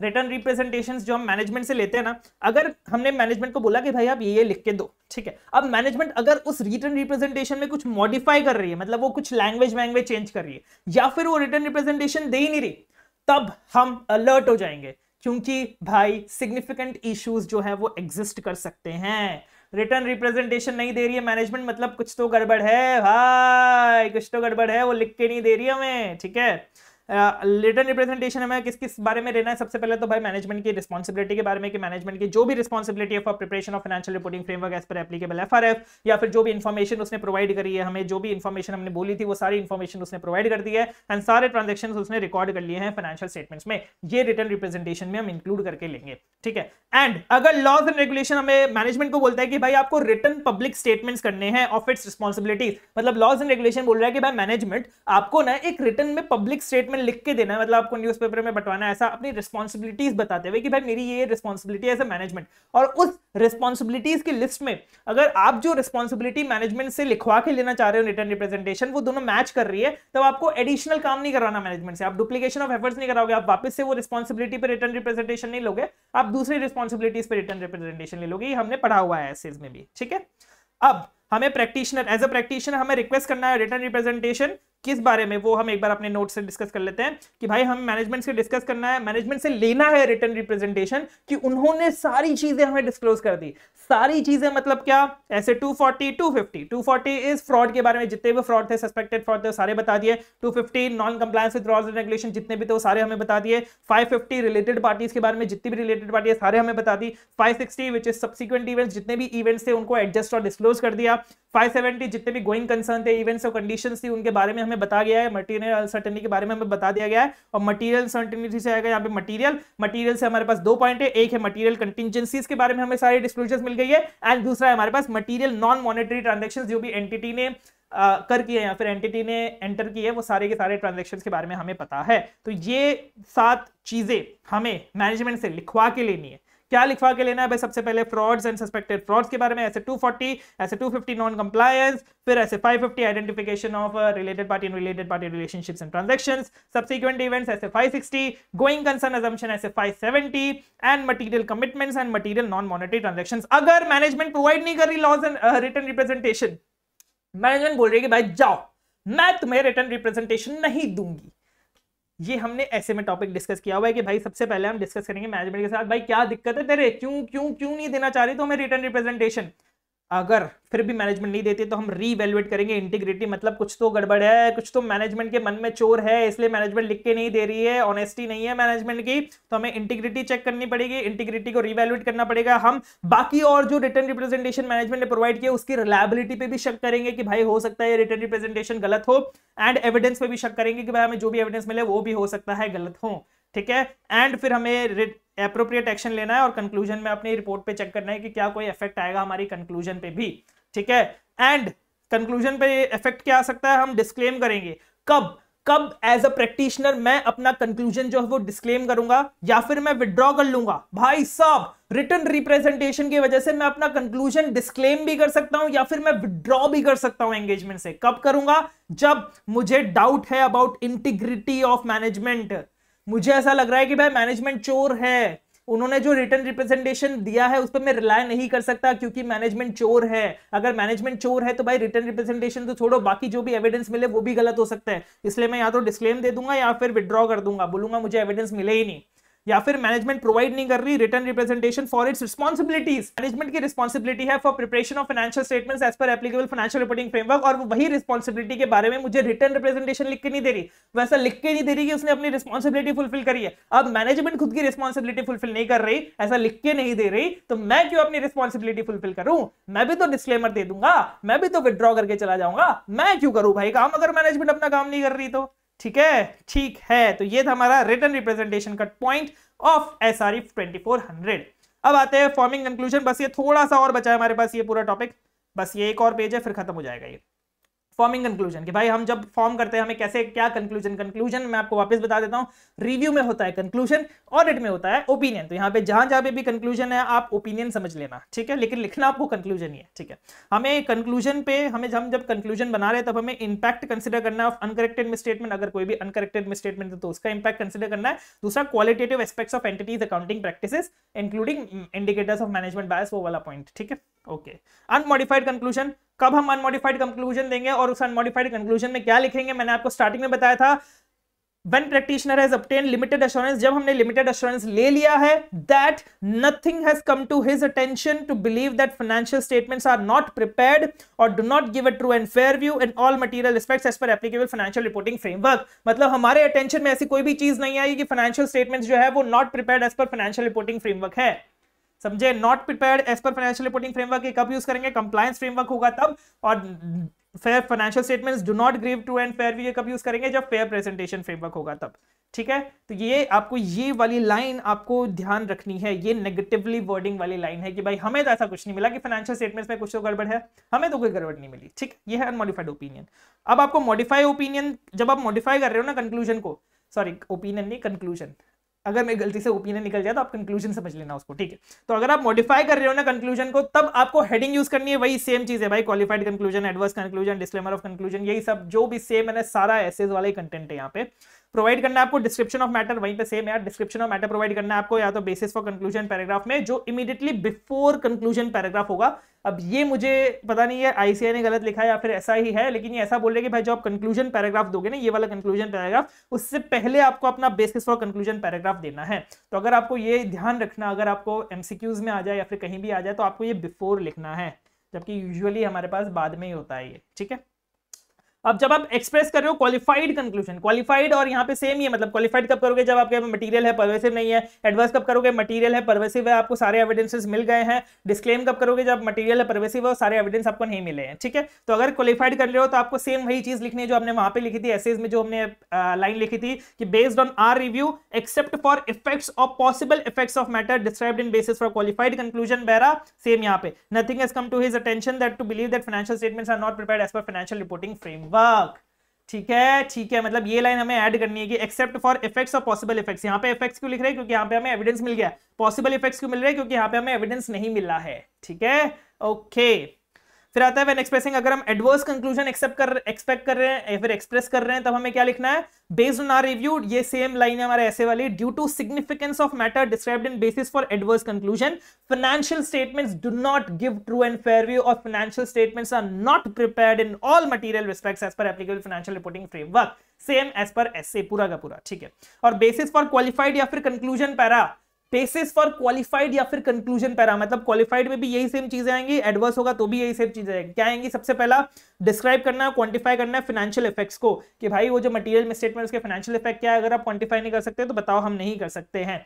दूसरा, आप डिस्क्लोजर्स बताओगे कि क्या कैसे डिस्क्लोजर्स में मिसस्टेटमेंट है, एंड अगर कोई मिसस्टेटमेंट है due to non disclosure of information, कि भाई आपने डिस्क्लोजर्स इंक्लूड नहीं किए इसलिए हम उसमें मटेरियल मिसस्टेटमेंट है, इसलिए हम अपना क्वालिफाइड या एडवर्स ओपिनियन दे रहे हैं, तब हमें नेचर ऑफ ओमिटेड इंफॉर्मेशन बताना पड़ेगा। एंड अगर प्रैक्टिकेबल है तो हमें इंक्लूड करना पड़ेगा ओमिटेड डिस्क्लोजर्स, मतलब वो डिस्क्लोजर्स जो मैनेजमेंट अपने फाइनेंशियल स्टेटमेंट्स में इंक्लूड करती, वो डिस्क्लोजर्स हम अपनी रिपोर्ट में इंक्लूड कर देंगे। ये बोल रहा है ये, मतलब कितनी बड़ी बात है। आप सोच रहे हो कि हम खुद ही डिस्क्लोज कर देंगे, भाई तुम डिस्क्लोज नहीं कर रहे अपने फाइनेंशियल स्टेटमेंट में, हम डिस्क्लोज कर देंगे अगर ये प्रैक्टिकेबल है। एंड दूसरा, unless prohibited by laws and regulation, ये बात तो आपको हर बार ध्यान रखनी है कि भाई unless prohibited by laws and regulation, जब तक prohibited by laws and regulation ना हो। नेक्स्ट आता है हमारे पास इनएबिलिटी टू ऑब्टेन सफिशिएंट। आप बोलोगे हाँ सर अभी तक तो हमने क्वालिफाइड और एडवर्स की बात कर ली है, डिस्क्लेमर कहाँ है? तो यहाँ पे आ रहा है आपका disclaimer, inability to obtain sufficient appropriate audit evidence. यहाँ पे ऑडिट है तो ये ऑडिट नहीं है, मैंने सिर्फ शॉर्ट फॉर्म के लिए यूज किया है, यहाँ पे आएगा सफिशिएंट एंड एप्रोप्रिएट एविडेंस। ठीक है, ये बात आप ध्यान रख लेना। तो inability to obtain sufficient and appropriate evidence, हमें अगर हमारे पास इनएबिलिटी, अगर हम एविडेंस ऑब्टेन नहीं कर सकते तब हमें क्या करना है? क्वालिफाइड कंक्लूजन एक्सप्रेस करना है। अगर पॉसिबल इफेक्ट्स जो है वो मटेरियल है लेकिन परवेसिव नहीं है, और अगर मटेरियल है और परवेसिव है तो हमें डिस्क्लेम करना है अपने कंक्लूजन को सेम एज पर एसेस। ठीक है, प्रैक्टिशनर, अब ये तो थी क्वालिफाइड और डिस्क्लेमर की बात, लेकिन हमें कुछ सर्कमस्टेंसेस में विड्रॉ करना पड़ सकता है, एंगेजमेंट से विड्रॉ करना पड़ सकता है। सबसे पहला कब? जब due to limitation on scope, after accepting engagement, accepting engagement के बाद, एंगेजमेंट को एक्सेप्ट करने के बाद कुछ लिमिटेशन एंड स्कोप लगा दी मैनेजमेंट ने, जिसकी वजह से हम सफिशिएंट एप्रोप्रिएट एविडेंस नहीं ले पा रहे हैं। या फिर दूसरा, जो पॉसिबल, या फिर नहीं, यहाँ पे एंड है, ठीक है, ये दोनों एंड है, तो ये तीनों कंडीशंस फुलफिल होनी चाहिए। दूसरा है जो पॉसिबल इफेक्ट्स है वो मटेरियल एंड परवेसिव, वो तो ठीक है, डिस्क्लेमर तो देना ही है, मटेरियल परवेसिव। और तीसरा विड्रॉल पॉसिबल है। ठीक है, तो ऑब्वियस है कि विड्रॉल पॉसिबल होना चाहिए लॉस एंड रेगुलेशन में। एंड जब आप डिस्क्लेम कर रहे हो ना कंक्लूजन को, तब आपको कंक्लूजन पैराग्राफ में 3 चीजें लिखनी है। सबसे पहला कि due to significance of matter described in basis for disclosure paragraph we are unable to obtain sufficient appropriate evidence. And अगर हम सफिशिएंट एप्रोप्रिएट एविडेंस नहीं ले पा रहे हैं, मतलब हम कंक्लूजन भी एक्सप्रेस नहीं कर सकते। एंड हमें रीजन बताना पड़ेगा, what is our reason for inability to obtain sufficient appropriate evidence, क्यों हम सफिशिएंट और एप्रोप्रिएट एविडेंस नहीं ले पाए। 3 चीजें, सिग्निफिकेंस ऑफ मैटर, कि भाई सिग्निफिकेंस ऑफ मैटर की वजह से हम unable to obtain sufficient appropriate audit evidence है, उसकी वजह से हम कंक्लूजन एक्सप्रेस नहीं कर सकते, और क्या रीजन था कि हम unable to obtain sufficient appropriate evidence हैं। ठीक है, next point is our documentation, कि हमें क्या क्या चीजें डॉक्यूमेंट करनी है। इसमें ये लाइन आप ध्यान से देखो, इसमें ऐसा बोल रहा है कि आपको जो भी चीज आप डॉक्यूमेंट कर रहे हो ना, वो इतनी डिटेल में करनी है, वो इतनी क्वांटिटी में करनी है कि कोई भी एक्सपीरियंस्ड प्रैक्टिशनर, मतलब जो बहुत सालों से प्रैक्टिशनर बन रहा है, वो एक्सपीरियंस प्रैक्टिशनर और जिसका कोई कनेक्शन नहीं है, जिसका कोई प्रीवियस कनेक्शन नहीं है विद एंगेजमेंट, मतलब इस एंगेजमेंट के बारे में जिसको पता नहीं है, वो अंडरस्टैंड कर सके, वो भी अंडरस्टैंड कर सके। मतलब आपको इतना डिटेल में रखना है। ये आपको है ना, अभी तक तो हमको एसएस में भी नहीं दिखा, एसआरएस में भी नहीं दिखा, ये पहली बार हमें एसआरई में ऐसा कोई पॉइंट दिख रहा है कि आपको इतनी डिटेल में, इतने सफिशिएंसी में आपको डॉक्यूमेंटेशन करना है कि कोई भी अगर एक्सपीरियंस प्रैक्टिशनर है वो भी समझ पाए जो भी आपने डॉक्यूमेंट किया है उसको। ठीक है, क्या क्या समझ पाए भाई? सबसे पहला क्या प्रोसीजर्स की है, उस प्रोसीजर्स से क्या रिजल्ट आया, और वो रिजल्ट में कौन कौन से सिग्निफिकेंट मैटर्स से, ये 3 चीजें मेनली। तो सबसे पहले आपको एंटी ऑफ प्रोसीजर्स बताना है कि भाई क्या आपका nature, timing, extent of procedures था, जो भी आपने एसआरई और एलआरए लॉज एंड रेगुलेशन के हिसाब से किया, किसने परफॉर्म किया, क्या डेट थी जब वो कंप्लीट हुआ, दूसरा किसने रिव्यू किया उसको, और क्या पीरियड और एक्सटेंट था रिव्यू का। ठीक है, ये 2 चीज आपको बतानी है। दूसरा आपको रिजल्ट्स बताना है, क्या रिजल्ट्स है उस प्रोसीजर से। तीसरा आपको सिग्निफिकेंट मैटर्स बताना है, क्या क्या सिग्निफिकेंट मैटर्स है, उसको आपने कैसे डिस्कस किया मैनेजमेंट के साथ। एंड अगर आपने कोई ऐसी इंफॉर्मेशन आइडेंटिफाई करी जो इनकंसिस्टेंट थी विथ योर फाइंडिंग्स, जो भी आपके फाइंडिंग्स थी उससे इनकंसिस्टेंट जो भी इंफॉर्मेशन थी, तो आपने कैसे उस इनकंसिस्टेंसी को एड्रेस किया। ठीक है, ओके सर, ये है हमारा, बस थोड़ा सा और रह गया, थोड़ा सा बस, ये एलिमेंट्स है हमारे पास। एलिमेंट्स के बाद आ जाएगा हमारे पास ईओएम और नोम पैरा और अदर रिपोर्टिंग रिस्पांसिबिलिटी, बहुत थोड़ा सा बचा है। एलिमेंट्स तो आपको ही पता है भाई, पहले आता है टाइटल, दूसरा आता है एड्रेसी, पहला 2 तो सेम होता है, लास्ट में 3 सेम होता है, date of report, practitioner signature और प्लेस ऑफ सिग्नेचर, ये 3 तो हमारे सेम ही है। ठीक है, और वो same content date of report का भी, बस हमारे बीच में जो चीजें हैं वो हमें स्पेसिफिकली अलग से पूछ सकते हैं, इसलिए आपको ध्यान देने की जरूरत है। सबसे पहला बोल रहा है इंट्रोडक्टरी पैरा। इंट्रोडक्टरी पैरा में भाई ये आपने पहले ही पढ़ा हुआ है कि भाई हमें आइडेंटिफाई करना है फाइनेंशियल स्टेटमेंट्स को, कितने टाइटल हैं, क्या ईच स्टेटमेंट का क्या टाइटल है, दूसरा डेट एंड पीरियड क्या है, दूसरा हमें आइडेंटिफाई करना है, रेफर करना है सिग्निफिकेंट अकाउंटिंग पॉलिसीज को, और तीसरा हमें बताना है कि भाई फाइनेंशियल स्टेटमेंट्स जो है वो रिव्यू हुए हैं। ठीक है, नेक्स्ट आता है हमें बताना है मैनेजमेंट की रिस्पांसिबिलिटी के बारे में। मैनेजमेंट की क्या रिस्पांसिबिलिटी है बताते बताते थक गए, आप सुनते सुनते थक गए कि भाई फाइनेंशियल स्टेटमेंट्स को as per financial reporting framework बनाना। दूसरा इंटरनल कंट्रोल एज नेसेसरी, जो भी नेसेसरी इंटरनल कंट्रोल है उसको मेंटेन करना। हमें अगर financial statement special purpose framework वाले हैं तो 2 डिस्क्लोजर्स आते थे, ये हम हर बार रिपोर्ट में यही चीजें पढ़ते हैं कि अगर स्पेशल पर्पस फाइनेंशियल स्टेटमेंट्स है तो उसमें 2 डिस्क्लोजर्स आते हैं। सबसे पहला कि क्या पर्पस था, क्या यूजर्स था, या फिर reference to note in financial statements that contains that information. दूसरा, अगर मैनेजमेंट के पास रिस्पांसिबिलिटी थी to choose between multiple FRF, तो बताना है कि ये मैनेजमेंट की रिस्पांसिबिलिटी है कि जो फाइनेंशियल रिपोर्टिंग फ्रेमवर्क है वो एक्सेप्टेबल हो। ठीक है सर, ये हमने मैनेजमेंट की रिस्पांसिबिलिटी बता दी। अब दूसरा हम बताएंगे अपनी रिस्पांसिबिलिटी, प्रैक्टिशनर की रिस्पांसिबिलिटी है भाई कंक्लूजन को एक्सप्रेस करना।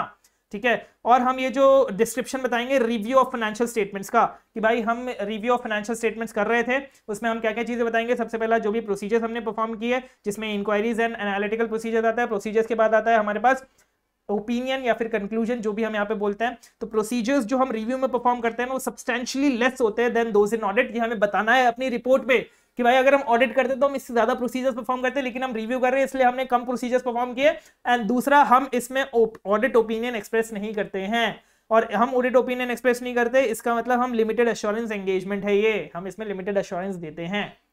ठीक है, फिर ये हमने बता दिया प्रैक्टिशनर रिस्पांसिबिलिटी के बारे में। प्रैक्टिशनर की रिस्पांसिबिलिटी है for review of financial statements, and उसके बाद जो रिव्यू के बाद हमें जो कंक्लूजन आता है वो कंक्लूजन बताना है। कंक्लूजन पैराग्राफ डालना है, उस पैराग्राफ में हमें कंक्लूजन बताना है एंड बताना है कि भाई कौन सा फाइनेंशियल रिपोर्टिंग फ्रेमवर्क हमने यूज किया हुआ है। एंड अगर ये कंक्लूजन मॉडिफाइड है तो हमें 2 डिस्क्लोजर लेने हैं। सबसे पहला हमें पैराग्राफ बताना है जो मॉडिफाइड कंक्लूजन को डिस्क्लोज कर रहा है, एंड दूसरा डिस्क्रिप्शन ऑफ मैटर, ये तो ठीक है सिंपल वाली बात है। और रेफरेंस देना है हमें प्रैक्टिशनर्स ऑब्लिगेशन, कि भाई हमारी ऑब्लिगेशन है to comply with ethical requirements including independence. And date of report तो सेम अपने को पता है कि भाई आप डेट तब तक नहीं डाल सकते जब तक आपने सफिशिएंट एप्रोप्रिएट एविडेंस ना ले लिया हो। एंड दूसरा, फाइनेंशियल स्टेटमेंट्स तब तक ना प्रिपेयर हो गए हो और जिसने फाइनेंशियल स्टेटमेंट प्रिपेयर किया है उन्होंने रिस्पांसिबिलिटी ना ले ली हो। फिर प्ले सिग्नेचर डालना है और प्लेस ऑफ सिग्नेचर बताना है, ये सिंपल सी बात है। अब 2 पैराग्राफ, 2 छोटे छोटे पैरा हमारे बचे हैं। सबसे पहला ईओएम एंड ओम पैरा। आप ईओएम और ओम पैरा सेम बात है भाई। ईओएम आप कब डालोगे, जब आप फाइनेंशियल स्टेटमेंट्स में डिस्क्लोज मैटर्स को अगर आप ड्रॉ करना चाहते हो यूजर्स की अटेंशन में। ओम पैरा कब डालोगे, जब अदर देन फाइनेंशियल स्टेटमेंट से जो डिस्क्लोज मैटर है उसमें आप ड्रॉ करना चाह रहे हो यूजर्स की अटेंशन को। ठीक है, ये तो आपको पता है, ये मैंने नहीं लिखा है यहाँ पे। ये बोल रहा है कि कब आप ईओएम पैरा इंक्लूड करोगे, जब आपने सफिशिएंट एप्रोप्रिएट एविडेंस ले लिया कि जो मैटर के लिए आप ईओएम पैरा इंक्लूड कर रहे हो वो मटेरियल मिसस्टेटमेंट नहीं है, वो मटेरियल मिसस्टेटमेंट नहीं होना चाहिए फाइनेंशियल स्टेटमेंट्स में। अगर मटेरियल मिसस्टेटमेंट है तो आपको फिर क्वालिफाइड या फिर एडवर्स ओपिनियन देना पड़ेगा, कंक्लूजन देना पड़ेगा। ठीक है, और ईओएम पैरा जो है वो इमीडिएटली आफ्टर कंक्लूजन पैराग्राफ आएगा। कंक्लूजन पैराग्राफ के इमीडिएटली बाद जो है वो ईओएम पैरा आएगा जिसकी हेडिंग होगी emphasis of matter. OM paragraph हम इंक्लूड कर सकते हो except when prohibited laws and regulation, laws and regulation के द्वारा प्रोहिबिट नहीं होना चाहिए। अदर रिपोर्टिंग रिस्पांसिबिलिटी सेम यार, अपना report on other legal and regulatory requirements में आएगा। तो आई होप आपको ये बहुत अच्छे से समझ में आ गया होगा SRE 2400। अब हम डिस्कस करने वाले हैं SRE 2410। तो चलिए शुरू करते हैं हमारे हैंड रिटन नोट से। SRE 2410। आई नो आप सोच रहे होंगे कि क्यों मैं हैंड रिटन नोट से नहीं पढ़ा रहा हूं, तो भाई इसमें बहुत सारी जो चीजें थी वो सिर्फ समझने वाली चीजें थी। यहाँ पे सच याद करने वाली, वो पॉइंट्स में याद करने वाली चीजें नहीं है, जो भी है उनको मैंने लिंक करके आपको बता दिया है। तो हैंड रिटन नोट्स में वही चीजें इंक्लूड कर रहा हूं जो नेसेसरी है, कि आपको लिंक करके थोड़े शॉर्ट फॉर्म्स बना के या फिर कीवर्ड्स याद रख के याद करना पड़ेगा, लाइन वाइज लिखना पड़ेगा। तो वो सारी चीजें मैं आपको हैंड रिटन नोट्स में कराता हूं, यहाँ पे तो सिर्फ समझने वाली चीजें थी।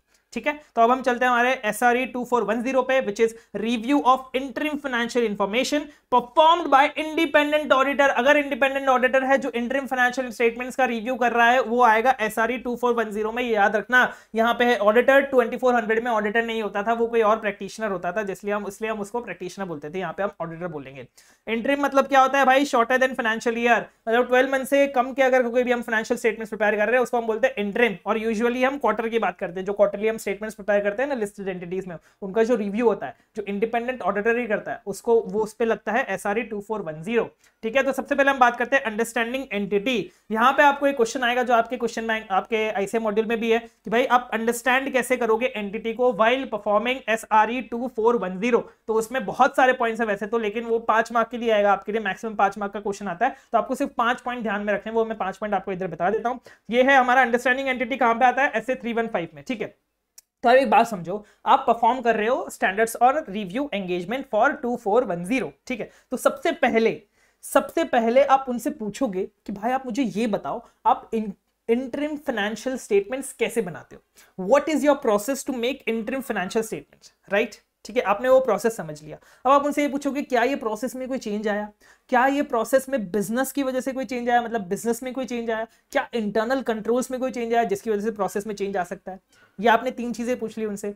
फिर आप पूछोगे कि क्या इन चेंजेस की वजह से कोई फ्रॉड आपको मिले, ठीक है, मैनेजमेंट के असेसमेंट क्या है उस फ्रॉड के ऊपर, क्या कोई फ्रॉड आपको मिले, और अगर फ्रॉड मिले तो क्या वो फ्रॉड जो थे, मटेरियल मिसस्टेटमेंट जो थे, क्या वो प्रायर पीरियड में थे, अनकरेक्टेड या फिर करेक्टेड, जो भी प्रायर पीरियड में जो भी मटेरियल मिसस्टेटमेंट थे क्या वो अनकरेक्टेड थे या फिर करेक्टेड थे या फिर अनकरेक्टेड थे।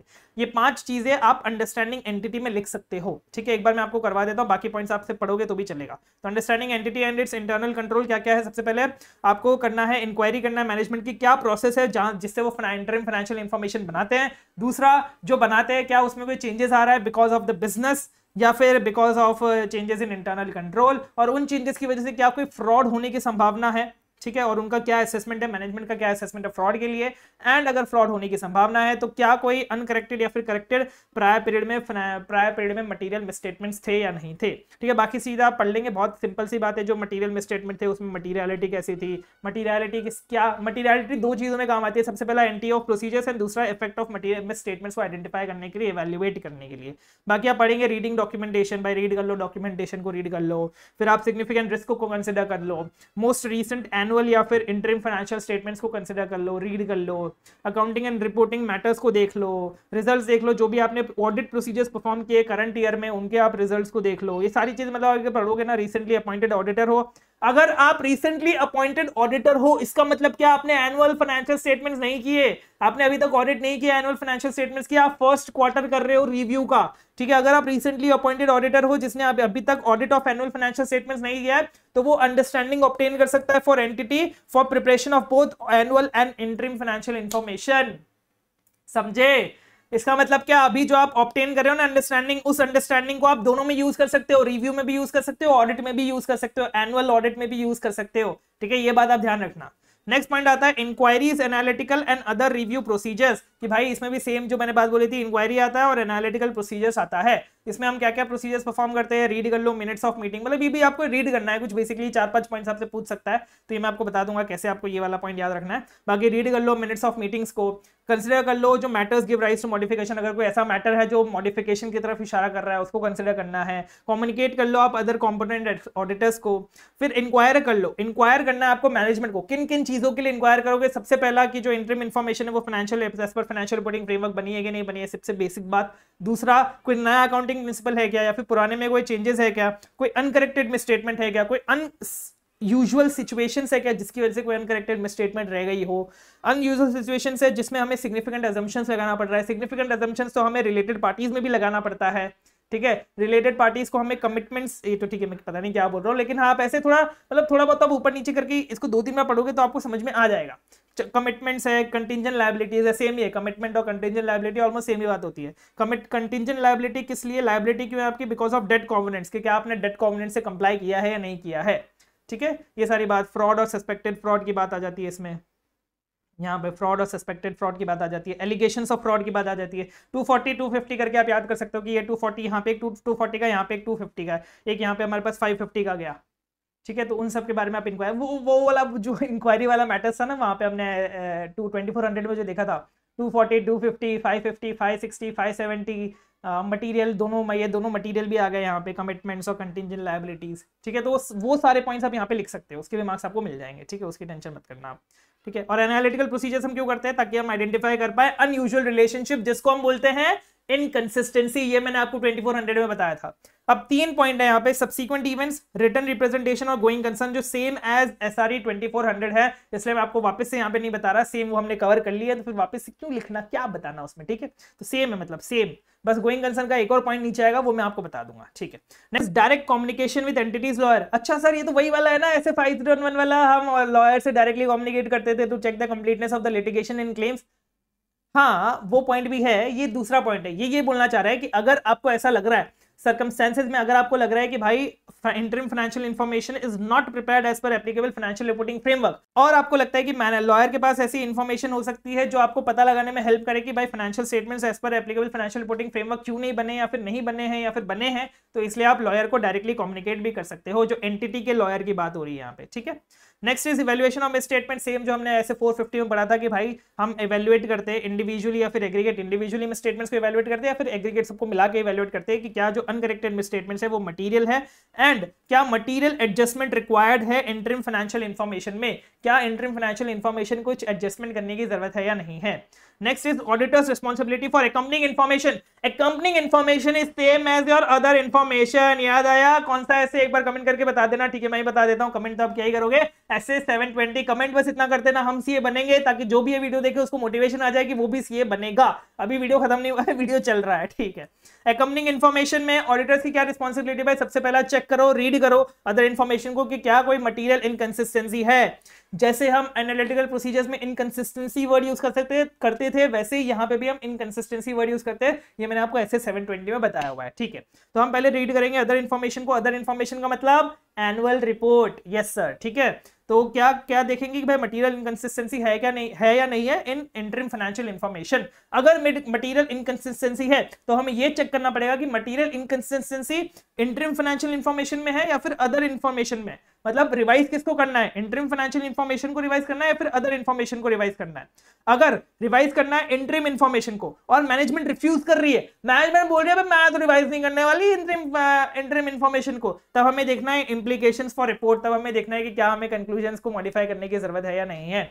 दूसरा, अगर अमेंडमेंट चाहिए हमें अदर इंफॉर्मेशन में एंड मैनेजमेंट रिफ्यूज कर रही है, तब हमें डिस्क्राइब करना पड़ेगा कि भाई देयर इज इनकंसिस्टेंसी है interim financial information and other information, ये हमें अपने रिपोर्ट में बताना पड़ेगा, या फिर हम विथहोल्ड कर सकते हैं हमारी रिपोर्ट को, हम बोलेंगे हम उधर रिपोर्ट ही नहीं देंगे भाई, अदर इंफॉर्मेशन में अगर कोई इनकंसिस्टेंसी है तो हम बोलेंगे हम तुम्हें रिपोर्ट ही नहीं देंगे, या फिर हम विड्रॉ कर रहे हैं। कितनी बड़ी बात है आप समझो, वो बोल रहे हैं भाई अदर फाइनेंशियल इंफॉर्मेशन में है इनकंसिस्टेंसी, अगर उसमें कोई अमेंडमेंट की जरूरत है और मैनेजमेंट मना कर रहे हैं, तब तो आप सिर्फ रिपोर्ट में कुछ ना कुछ कर सकते हो, आपको एवं पैरा डालना है आप वो डालो, कैम डालना है, मॉडिफाई करना है वो करो, सब कुछ कर लो, लेकिन आपको रिपोर्ट में करना है, आप और कुछ नहीं कर सकते। लेकिन वो बोल रहे हैं अगर अदर इंफॉर्मेशन में इनकंसिस्टेंसी है और मैनेजमेंट उसको रिफ्यूज कर रही है करेक्ट करने के लिए, तब आपके पास 3 ऑप्शन है। सबसे पहला, आप डिस्क्राइब कर दो इनकंसिस्टेंसी, बता दो ये इनकंसिस्टेंसी है। दूसरा, आप विथहोल्ड कर दो इश्यूएंस ऑफ रिपोर्ट, आप रिपोर्ट दो ही मत। या फिर तीसरा, विथड्रॉ कर लो। मतलब ये आपको बहुत घुमा फिरा के ऐसे पूछ सकता है, आपको इन दोनों में कंफ्यूज मत होना कि या तो अदर इन्फॉर्मेशन में इनकंसिस्टेंसी है या फिर अदर इन्फॉर्मेशन में इनकंसिस्टेंसी है, इंटरिम इन्फॉर्मेशन में इनकंसिस्टेंसी है।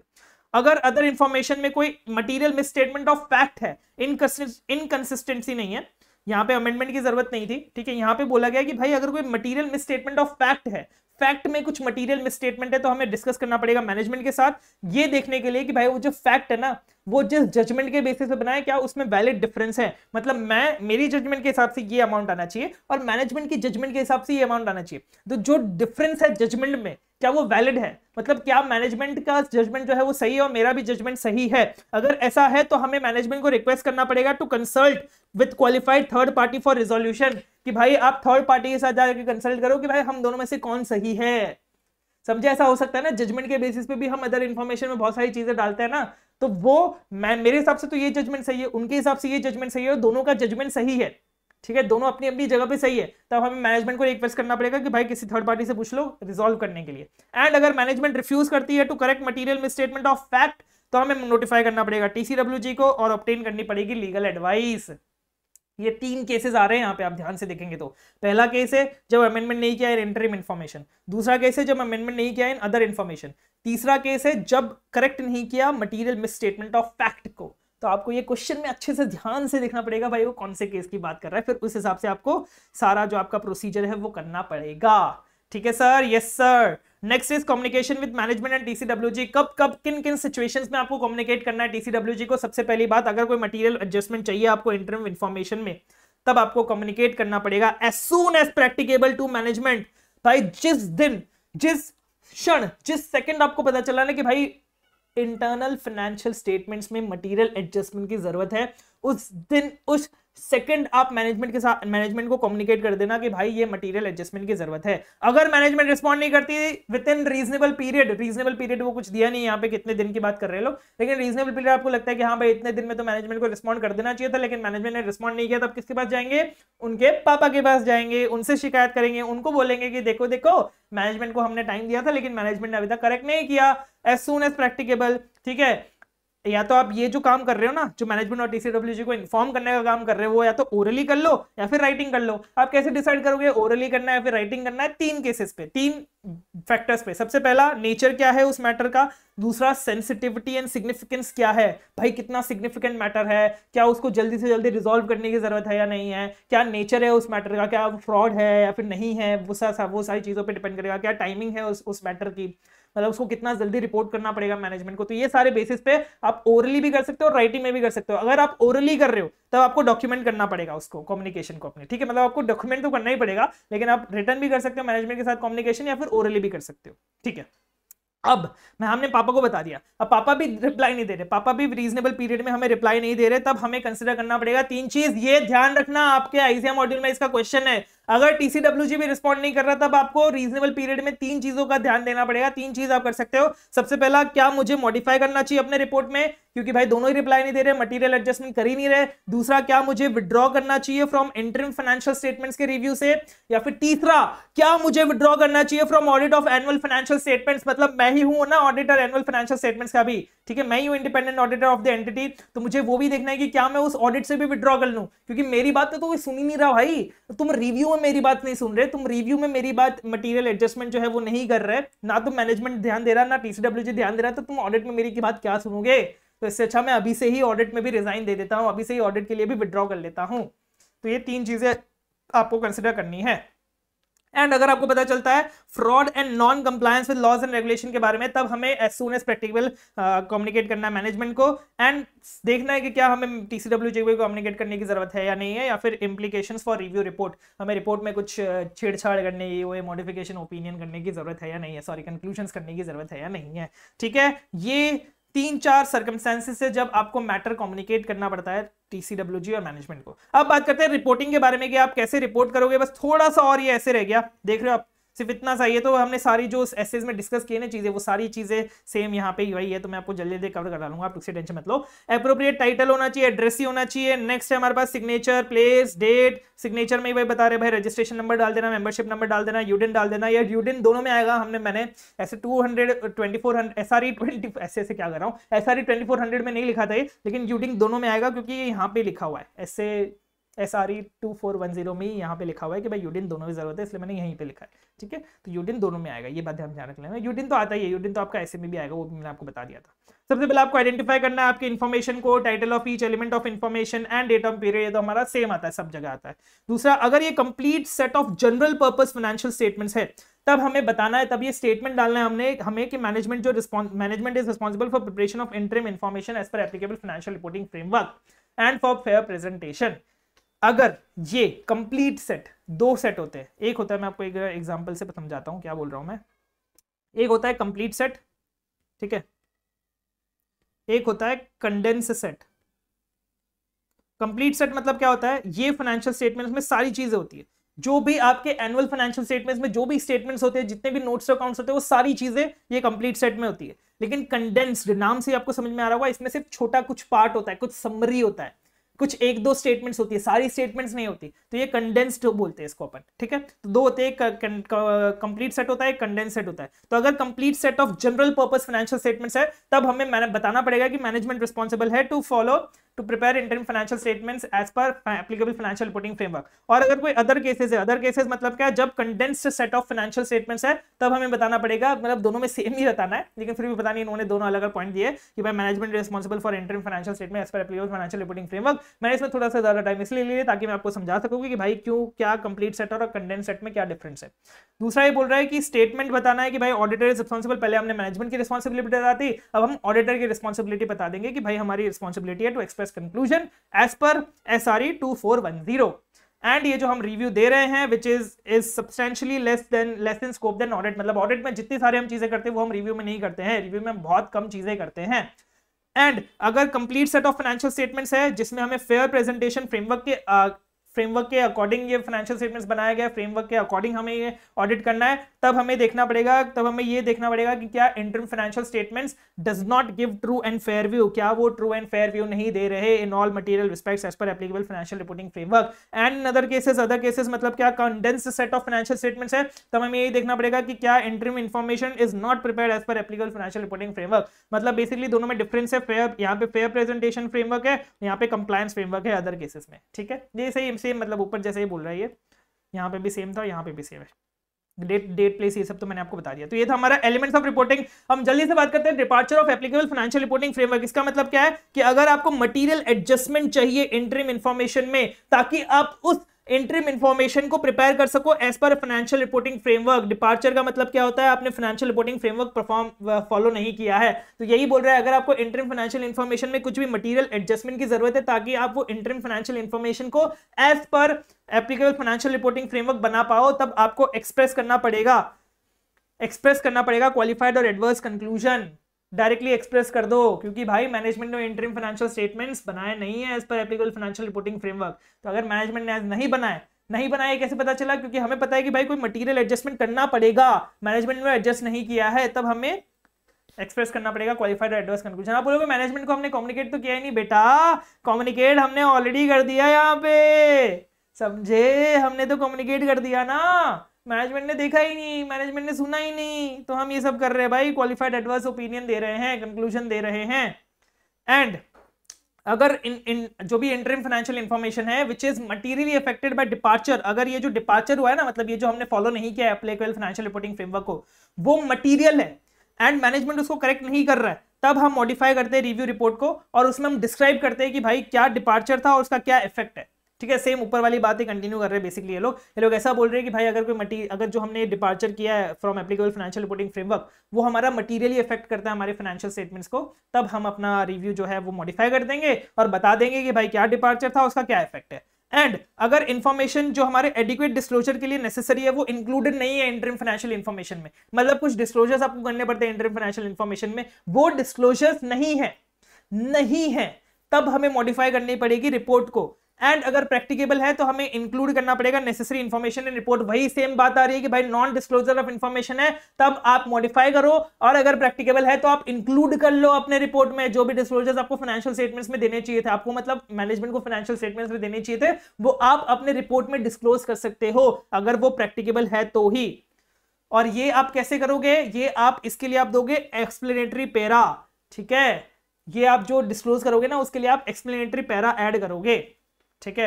एंड अगर जो आपने डिपार्चर किया ना, जो आपने डिपार्चर किया from applicable financial reporting framework, वो इतना मटेरियल है, इतना परवेसिव है कि आप क्वालिफाइड कंक्लूजन नहीं दे पाओगे, आप क्वालिफाइड कंक्लूजन देने का सोच ही नहीं सकते। आपने अगर क्वालिफाइड कंक्लूजन दिया तो it will not disclose the misleading nature of financial information, मतलब वो इतना ग्रेविटी ऑफ द सिचुएशन को नहीं बता पाएगा, तब आप एक्सप्रेस करोगे एडवर्स कंक्लूजन। इसका मतलब क्या कि यूजुअली आप departure from applicable financial reporting framework के लिए इशू करोगे क्वालिफाइड ओपिनियन, लेकिन अगर वो इतना मटेरियल है, इतना परवेसिव है कि वो मिसलीडिंग को एक्सप्रेस नहीं कर पाएगा क्वालिफाइड कंक्लूजन, तब आप दोगे एडवर्स कंक्लूजन, ठीक है सर। ओके सर, एक बार आप पढ़ लेना, आपको और अच्छे समझ में आ जाएगा। डॉक्यूमेंटेशन में आपको क्या क्या डॉक्यूमेंट करना है, सबसे पहला डॉक्यूमेंटेशन जो है वो सफिशिएंट एंड एप्रोप्रिएट होना चाहिए, वो बताने के लिए कि आपने जो कंक्लूजन दिया है वो किस बेसिस पे दिया है। दूसरा, एविडेंस प्रोवाइड करवाने के लिए कि जो भी रिव्यू हमने परफॉर्म किया था वो एसआरई के तहत परफॉर्म किया था और लॉज एंड रेगुलेशंस को देखते हुए परफॉर्म किया था। ओके सर, बस थोड़ा सा बचा है, थोड़ी सी देर रुक जाओ, आपका बस खत्म होने वाला है एसआरई 2410। अब हम बात करते हैं लिमिटेशन ऑन स्कोप के बारे में कि भाई हम रिव्यू कंप्लीट नहीं कर पा रहे हैं क्योंकि हमारी लिमिटेशन ऑन स्कोप है, हमें हमारे स्कोप पे लिमिटेशन आ गया है, तब हम कम्युनिकेट करेंगे राइटिंग में। ये बात ध्यान रखना, ये आपको केस स्टडी में या फिर एमसीक्यू से पूछ सकते हैं। हम राइटिंग में कम्युनिकेट करेंगे टू मैनेजमेंट एंड टीसीडब्ल्यूजी कि हम क्यों रिव्यू कंप्लीट नहीं कर सकते, reason why review can not be completed, and हमें ये कंसिडर करना पड़ेगा व्हाइल इशूइंग आवर रिपोर्ट, हमें ये देखना पड़ेगा कि हम रिपोर्ट इशू नहीं कर सकते हैं। अब अगर ये जो लिमिटेशन एंड स्कोप है ये इंपोज बाय मैनेजमेंट है, मैनेजमेंट ने अगर ये लिमिटेशन ऑन स्कोप इंक्लूड किया है तो हमें एक्सेप्ट नहीं करना, हम एक्सेप्ट ही नहीं करेंगे, मिट जाओ। हमें एंगेजमेंट एक्सेप्ट करने से पहले हमें पता चला कि भाई मैनेजमेंट ने कुछ स्कोप में हमारी लिमिटेशन लगा रखा है, तो अब हम वो एंगेजमेंट ही एक्सेप्ट नहीं करेंगे। दूसरा, अगर ये तो बात होगी जब हमें पता चला पहले ही, हमें एक्सेप्ट करने के बाद पता चलता है कि भाई मैनेजमेंट ने लिमिटेशन लगा रखा है स्कोप में, तो ऑडिटर मैनेजमेंट को रिक्वेस्ट करेगा, प्लीज यार प्लीज कर दो, चेंज कर दो। अगर मैनेजमेंट फिर भी रिफ्यूज करती है और auditor is unable to complete review और उस स्कोप की वजह से हम रिव्यू कंप्लीट नहीं कर सकते, तो भाई सीधी सी बात, नो बकवास, हम कम्युनिकेट कर देंगे राइटिंग में फिर से कि भाई हम रिव्यू कंप्लीट नहीं कर सकते। क्यों हम रिव्यू कंप्लीट नहीं कर सकते? एंड अगर लॉज एंड रेगुलेशन हमें रिक्वायर करता है टू इशू रिपोर्ट, और अगर फिर भी हमें रिपोर्ट इशू करनी ही है, हम रिव्यू कर ही नहीं सकते। पहली बात तो एसआरई बोल रहा है हम रिव्यू नहीं कर सकते, लेकिन लॉज एंड रेगुलेशन बोल रहा है आपको रिव्यू करके रिपोर्ट देनी ही पड़ेगी, तब हमें डिस्क्लेम करना है अपने कंक्लूजन को। तब हम बोलेंगे भाई हम कंक्लूजन नहीं दे रहे, एंड दूसरा हमें उस रीजन में बताना है कि क्या क्यों रिव्यू खत्म नहीं हो सकता है। ठीक है, सिंपल सीधी सी बात है, सिंपल। आप इधर देखो, अगर लिमिटेशन ऑन स्कोप है, इधर देखो, अगर लिमिटेशन ऑन स्कोप है तो हम अपना रिव्यू खत्म नहीं कर सकते। हम मैनेजमेंट को ये बता देंगे, लिख के राइटिंग में कम्युनिकेट कर देंगे कि हम क्यों रिव्यू खत्म नहीं कर सकते। सिंपल, ये हमारा एक पहला और नॉर्मल हमारा सिचुएशन है। दूसरा सिचुएशन ये है कि लॉज एंड रेगुलेशन में बोल रहा है कि हमें रिपोर्ट तो देनी ही पड़ेगी, तो अगर रिपोर्ट देनी है ठीक है भाई दे देंगे रिपोर्ट, लेकिन डिस्क्लेम कर देंगे कंक्लूजन को कि भाई हम तो कंक्लूजन ही एक्सप्रेस नहीं कर रहे। क्यों नहीं कर रहे? क्योंकि भाई हम रिव्यू खत्म नहीं कर सकते। क्यों नहीं कर सकते वो रीजन बता देंगे हम उनको। ठीक है, ये था हमारा 2 पॉइंट। तीसरा पॉइंट है अदर लिमिटेशन ऑन स्कोप, कि भाई अदर लिमिटेशन आपके मैनेजमेंट के अलावा अगर कोई और लिमिटेशन ऑन स्कोप है, ऐसा रेयरली कुछ सर्कमस्टेंसेस में हो सकता है कि भाई मैनेजमेंट के अलावा भी आप पे लिमिटेशन ऑन स्कोप आ सकती है। और अगर ऐसा भी हो सकता है कि भाई वो जो लिमिटेशन है ना वो किसी पर्टिकुलर मैटर के लिए कन्फाइंड है, मतलब वो मटीरियल तो है लेकिन परवेसिव नहीं है। लिमिटेशन जो है वो मटेरियल है लेकिन परवेसिव नहीं है। इसका मतलब क्या, हमें रिपोर्ट को मॉडिफाई करना है एंड ये मैटर को डिस्क्राइब करना है एक्सप्लेनेटरी पैरा में। ठीक है, ओके। और ये बताना पड़ेगा कि भाई ये जो रिव्यू किया है वो हमने एसआरई के तहत किया है, एसआरई को फॉलो करते हुए किया है, एंड क्वालिफाई करना पड़ेगा अपने कंक्लूजन को। ठीक है सर, मटीरियल है, परवेसिव नहीं है अगर वो लिमिटेशन, एंड अगर हमने क्वालिफाइड ओपिनियन दिया है on latest annual financial statements. याद आ रहा है आपको कि हम जो ऑडिटर हैं वो दोनों चीज के ऑडिटर है, मतलब एक बार तो हम ऑडिट कर रहे हैं एनुअल फाइनेंशियल स्टेटमेंट्स का और दूसरी बार हम रिव्यू कर रहे हैं इंटरिम फाइनेंशियल इंफॉर्मेशन को। तो अगर लेटेस्ट जो एनुअल फाइनेंशियल स्टेटमेंट्स की जो हमने ऑडिट किया था उस पर अगर हमने क्वालिफाइड ओपिनियन दिया था because there was limitation on scope of that audit, तब हमें चेक करना पड़ेगा क्या भाई इस बार जब हम रिव्यू कर रहे हैं क्या उस टाइम तक भी वो लिमिटेशन एग्जिस्ट करती है या नहीं करती है। एंड अगर एग्जिस्ट करती है तो हमें ये इंप्लीकेशंस फॉर रिपोर्ट देखना पड़ेगा कि क्या इस बार भी हमें रिव्यू के कंक्लूजन को मॉडिफाई करने की जरूरत है या नहीं है। ठीक है sir, okay sir, yes sir. बस थोड़ा सा और बचा है which is for going concern, जो मैंने आपको बोला था छोटा सा चीज आएगा आपका पार्ट नेक्स्ट गोइंग कंसर्न का, वो हम अभी डिस्कस कर रहे हैं कि अगर मटीरियल अनसर्टिनिटी है, material uncertainty related to events and condition that cast significant doubt on entity's ability to continue as going concern। ठीक है, ये बात बोल रहे हैं अगर मटीरियल अनसर्टिनिटी है और एडिक्वेट डिस्क्लोजर भी है। मटीरियल अनसर्टिनिटी एडिक्वेट डिस्क्लोजर भी, हाँ सर याद आ गया, मुझे याद आ गया। मटीरियल अनसर्टिनिटी एडिक्वेट डिस्क्लोजर है, मतलब हमें अनमोडिफाइड ओपिनियन देना है और अपना material uncertainty related to going concern ऐसा करके भी पैराग्राफ बनाना है। ये अपना था as per standards on auditing. लेकिन रुक जाओ, हम पढ़ रहे हैं स्टैंडर्ड्स ऑन रिव्यू एंगेजमेंट, अगर सेम होता तो मैं आपको वापस पढ़ाता ही क्यों। यहाँ पे सेम नहीं है, यहाँ पे बोल रहा है अगर मटीरियल अनसर्टिनिटी है और डिस्क्लोजर भी है तब हमें मॉडिफाई करना है भाई। अनमॉडिफाइड ओपिनियन नहीं देना, मॉडिफाई करना है बाय एडिंग ईओएम पैरा। हमें material uncertainty related to going concern वाला पैरा नहीं डालना, हमें ईओएम पैरा डालना है। ओके भाया, हाँ भाया, ठीक है। अगर हमने मॉडिफाई किया प्रायर ऑडिट को या फिर रिव्यू, मतलब इससे पहले जो भी हमने रिपोर्ट दिया, इससे पहले या तो हमने ऑडिटेड एनुअल रिपोर्ट दिया होगा या फिर इससे पहले हमने किसी और क्वार्टर का रिव्यू किया होगा, तो अगर उस प्रायर ऑडिटेड या फिर प्रायर रिव्यू रिपोर्ट में हमने मॉडिफाई किया था बाय एडिंग ईओएम पैरा, क्योंकि तब मटीरियल अनसर्टेनिटी थी, तब हमें ये देखना पड़ेगा कि क्या मटीरियल अनसर्टेनिटी अभी भी एग्जिस्ट करती है या नहीं करती है। एंड अगर करती है तब हमें करंट पीरियड रिपोर्ट को भी मॉडिफाई करना पड़ेगा और ऐड करना पड़ेगा EOM para two highlight continued material uncertainty, ये बताते हुए कि भाई वो मटीरियल अनसर्टेनिटी अभी भी चल रही है, अभी भी कंटिन्यू कर रही है। ये बात तो हो गई जब वो एडिक्वेट डिस्क्लोजर था। दूसरी बात आती है जब मटीरियल अनसर्टेनिटी है लेकिन एडिक्वेटली डिस्क्लोज नहीं है, तब हमें क्वालिफाइड या फिर एडवर्स कंक्लूजन देना है और उसका रेफरेंस देना है मटीरियल अनसर्टेनिटी का। अगर है मटीरियल अनसर्टेनिटी है और एडिक्वेट डिस्क्लोजर है तो क्वालिफाइड, और अगर मटीरियल अनसर्टेनिटी नहीं है, मतलब मटीरियल अनसर्टेनिटी है लेकिन क्वालिफाइड एडिक्वेट डिस्क्लोजर नहीं है, तब हमें क्वालिफाइड या फिर एडवर्स कंक्लूजन देना है। ठीक है, okay sir, yes sir. Next last बात करते हैं अपन अदर कंसिडरेशन। इसमें क्या बोल रहा है, अगर मैनेजमेंट ने, एक बात बताओ, एक रिपोर्ट है, एक डॉक्यूमेंट है, मतलब एक फाइल है जिसमें हमने रिव्यू जो अपना इंटरिम फाइनेंशियल इंफॉर्मेशन है वो रखा है। अब हमने क्योंकि हमने एज एन ऑडिटर उस पर रिव्यू किया है तो मैनेजमेंट को उस इंटरिम फाइनेंशियल इंफॉर्मेशन के साथ हमारा रिपोर्ट भी इंक्लूड करना चाहिए, लेकिन मैनेजमेंट हमारा रिव्यू रिपोर्ट जो है ना उस डॉक्यूमेंट में इंक्लूड ही नहीं कर रहा। तब हम लीगल एडवाइस लेंगे ताकि हम कोई एक्शन कर पाए कि मैनेजमेंट उसको रुक जाए, मैनेजमेंट ऐसा ना करे। मैनेजमेंट बोल रहा है कि भाई मैं अपने इंटरिम फाइनेंशियल इंफॉर्मेशन के साथ तुम्हारे रिपोर्ट नहीं भेजूंगा, लोगों को रिव्यू रिपोर्ट नहीं भेजूंगा। भाई हम बोलेंगे इतना काम किया यार, इतनी मेहनत करिए, भेज दे। हम ऐसा लीगल एडवाइस लेंगे कि भाई हम क्या कर सकते हैं, ठीक है। दूसरा, अगर अबाउ केस में रिपोर्ट हमारी मॉडिफाइड थी, समझे आप, वो बोल रहा है कि भाई हमने मॉडिफाइड रिपोर्ट दे दी और मैनेजमेंट बोल रहा है मैं तुम्हारी रिपोर्ट ही नहीं भेजूंगा, जाओ, मैं तुम्हारी रिपोर्ट ही नहीं भेजूंगा यूजर्स को, मैं सिर्फ अपने इंटरिम इंफॉर्मेशन भेज दूंगा, मैं रिपोर्ट ही नहीं भेजूंगा यूजर्स को, पता ही नहीं चलेगा मॉडिफाइड रिपोर्ट है। भाई कितनी बड़ी बात है ये। तो मॉडिफाइड देने का मतलब क्या हुआ अगर यूजर्स की बात नहीं जाएगी तो। इसलिए हम रिजाइन कर देंगे from audit of annual financial statements. Review तो हमने दे दिया, वैसे भी रिव्यू रिपोर्ट तो हमने दे दी, तो हम एनुअल ऑडिट से रिजाइन कर देंगे, समझे, विड्रॉ कर लेंगे एनुअल ऑडिट से।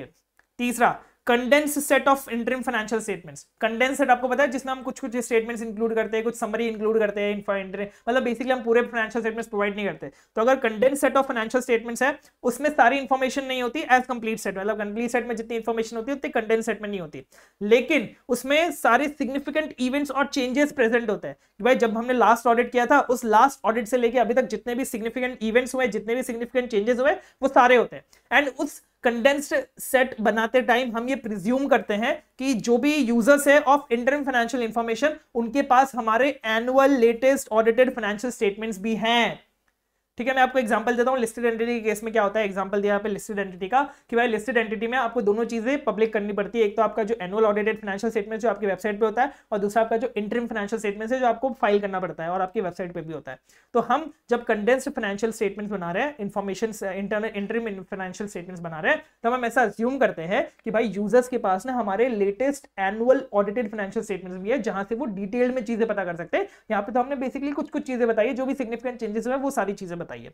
एंड अगर ऐसा नहीं है, अदर केसेस मतलब अगर वो लिस्टेड एंटिटी नहीं है, तब हमें इंटरिम इंफॉर्मेशन में एक स्टेटमेंट इंक्लूड करना पड़ता है कि आपको इन इंटरिम इंफॉर्मेशन को पढ़ना पड़ेगा with latest audited financial statements. आपको लेटेस्ट ऑडिटेड फाइनेंशियल स्टेटमेंट्स के साथ इन कंडेंस्ड इंटरिम इंफॉर्मेशन को पढ़ना पड़ेगा if it is not a listed entity. And अगर ऐसा कोई स्टेटमेंट नहीं है तब ऑडिटर कंसीडर करता है कि क्या इंटरिम इंफॉर्मेशन मिसलीडिंग है और हमें देखता है इंप्लीकेशंस फॉर रिपोर्ट की हमें रिपोर्ट में कुछ ऊपर नीचे करने की जरूरत है या नहीं है। This was our SRE 2410। I hope आपको दोनों SRE बहुत अच्छे समझ में आ गए होंगे। अगर आपको समझ में आया तो लाइक करना, लाइक टारगेट हम रखते हैं 250 लाइक्स का। मुझे पूरी उम्मीद है कि आप ये लाइक टारगेट अचीव करा देंगे जैसे आपने पिछले लाइक टारगेट अचीव करा है। कमेंट में लिख देना हम सीए बनेंगे, ताकि जो भी ये कमेंट पढ़े उसको मोटिवेशन आ जाएगी, वो भी सीए बनेगा। अपने दोस्तों के साथ भी शेयर कर देना अगर आपको पसंद आया हो तो। अगर आपको मुझसे कांटेक्ट करना है तो आप मुझे व्हाट्सएप पे कम्युनिकेट कर सकते हैं at this number which is 9023 में से 2 गया 5601। ठीक है, यहाँ पे आप व्हाट्सएप पे मुझसे क्वेरीज पूछ सकते हैं ऑडिट से रिलेटेड। आई होप आपको मजा आया होगा। इस बार ऑडिट में एग्जम्पशन पार बस दुआ में रखना। Thank you, bye bye.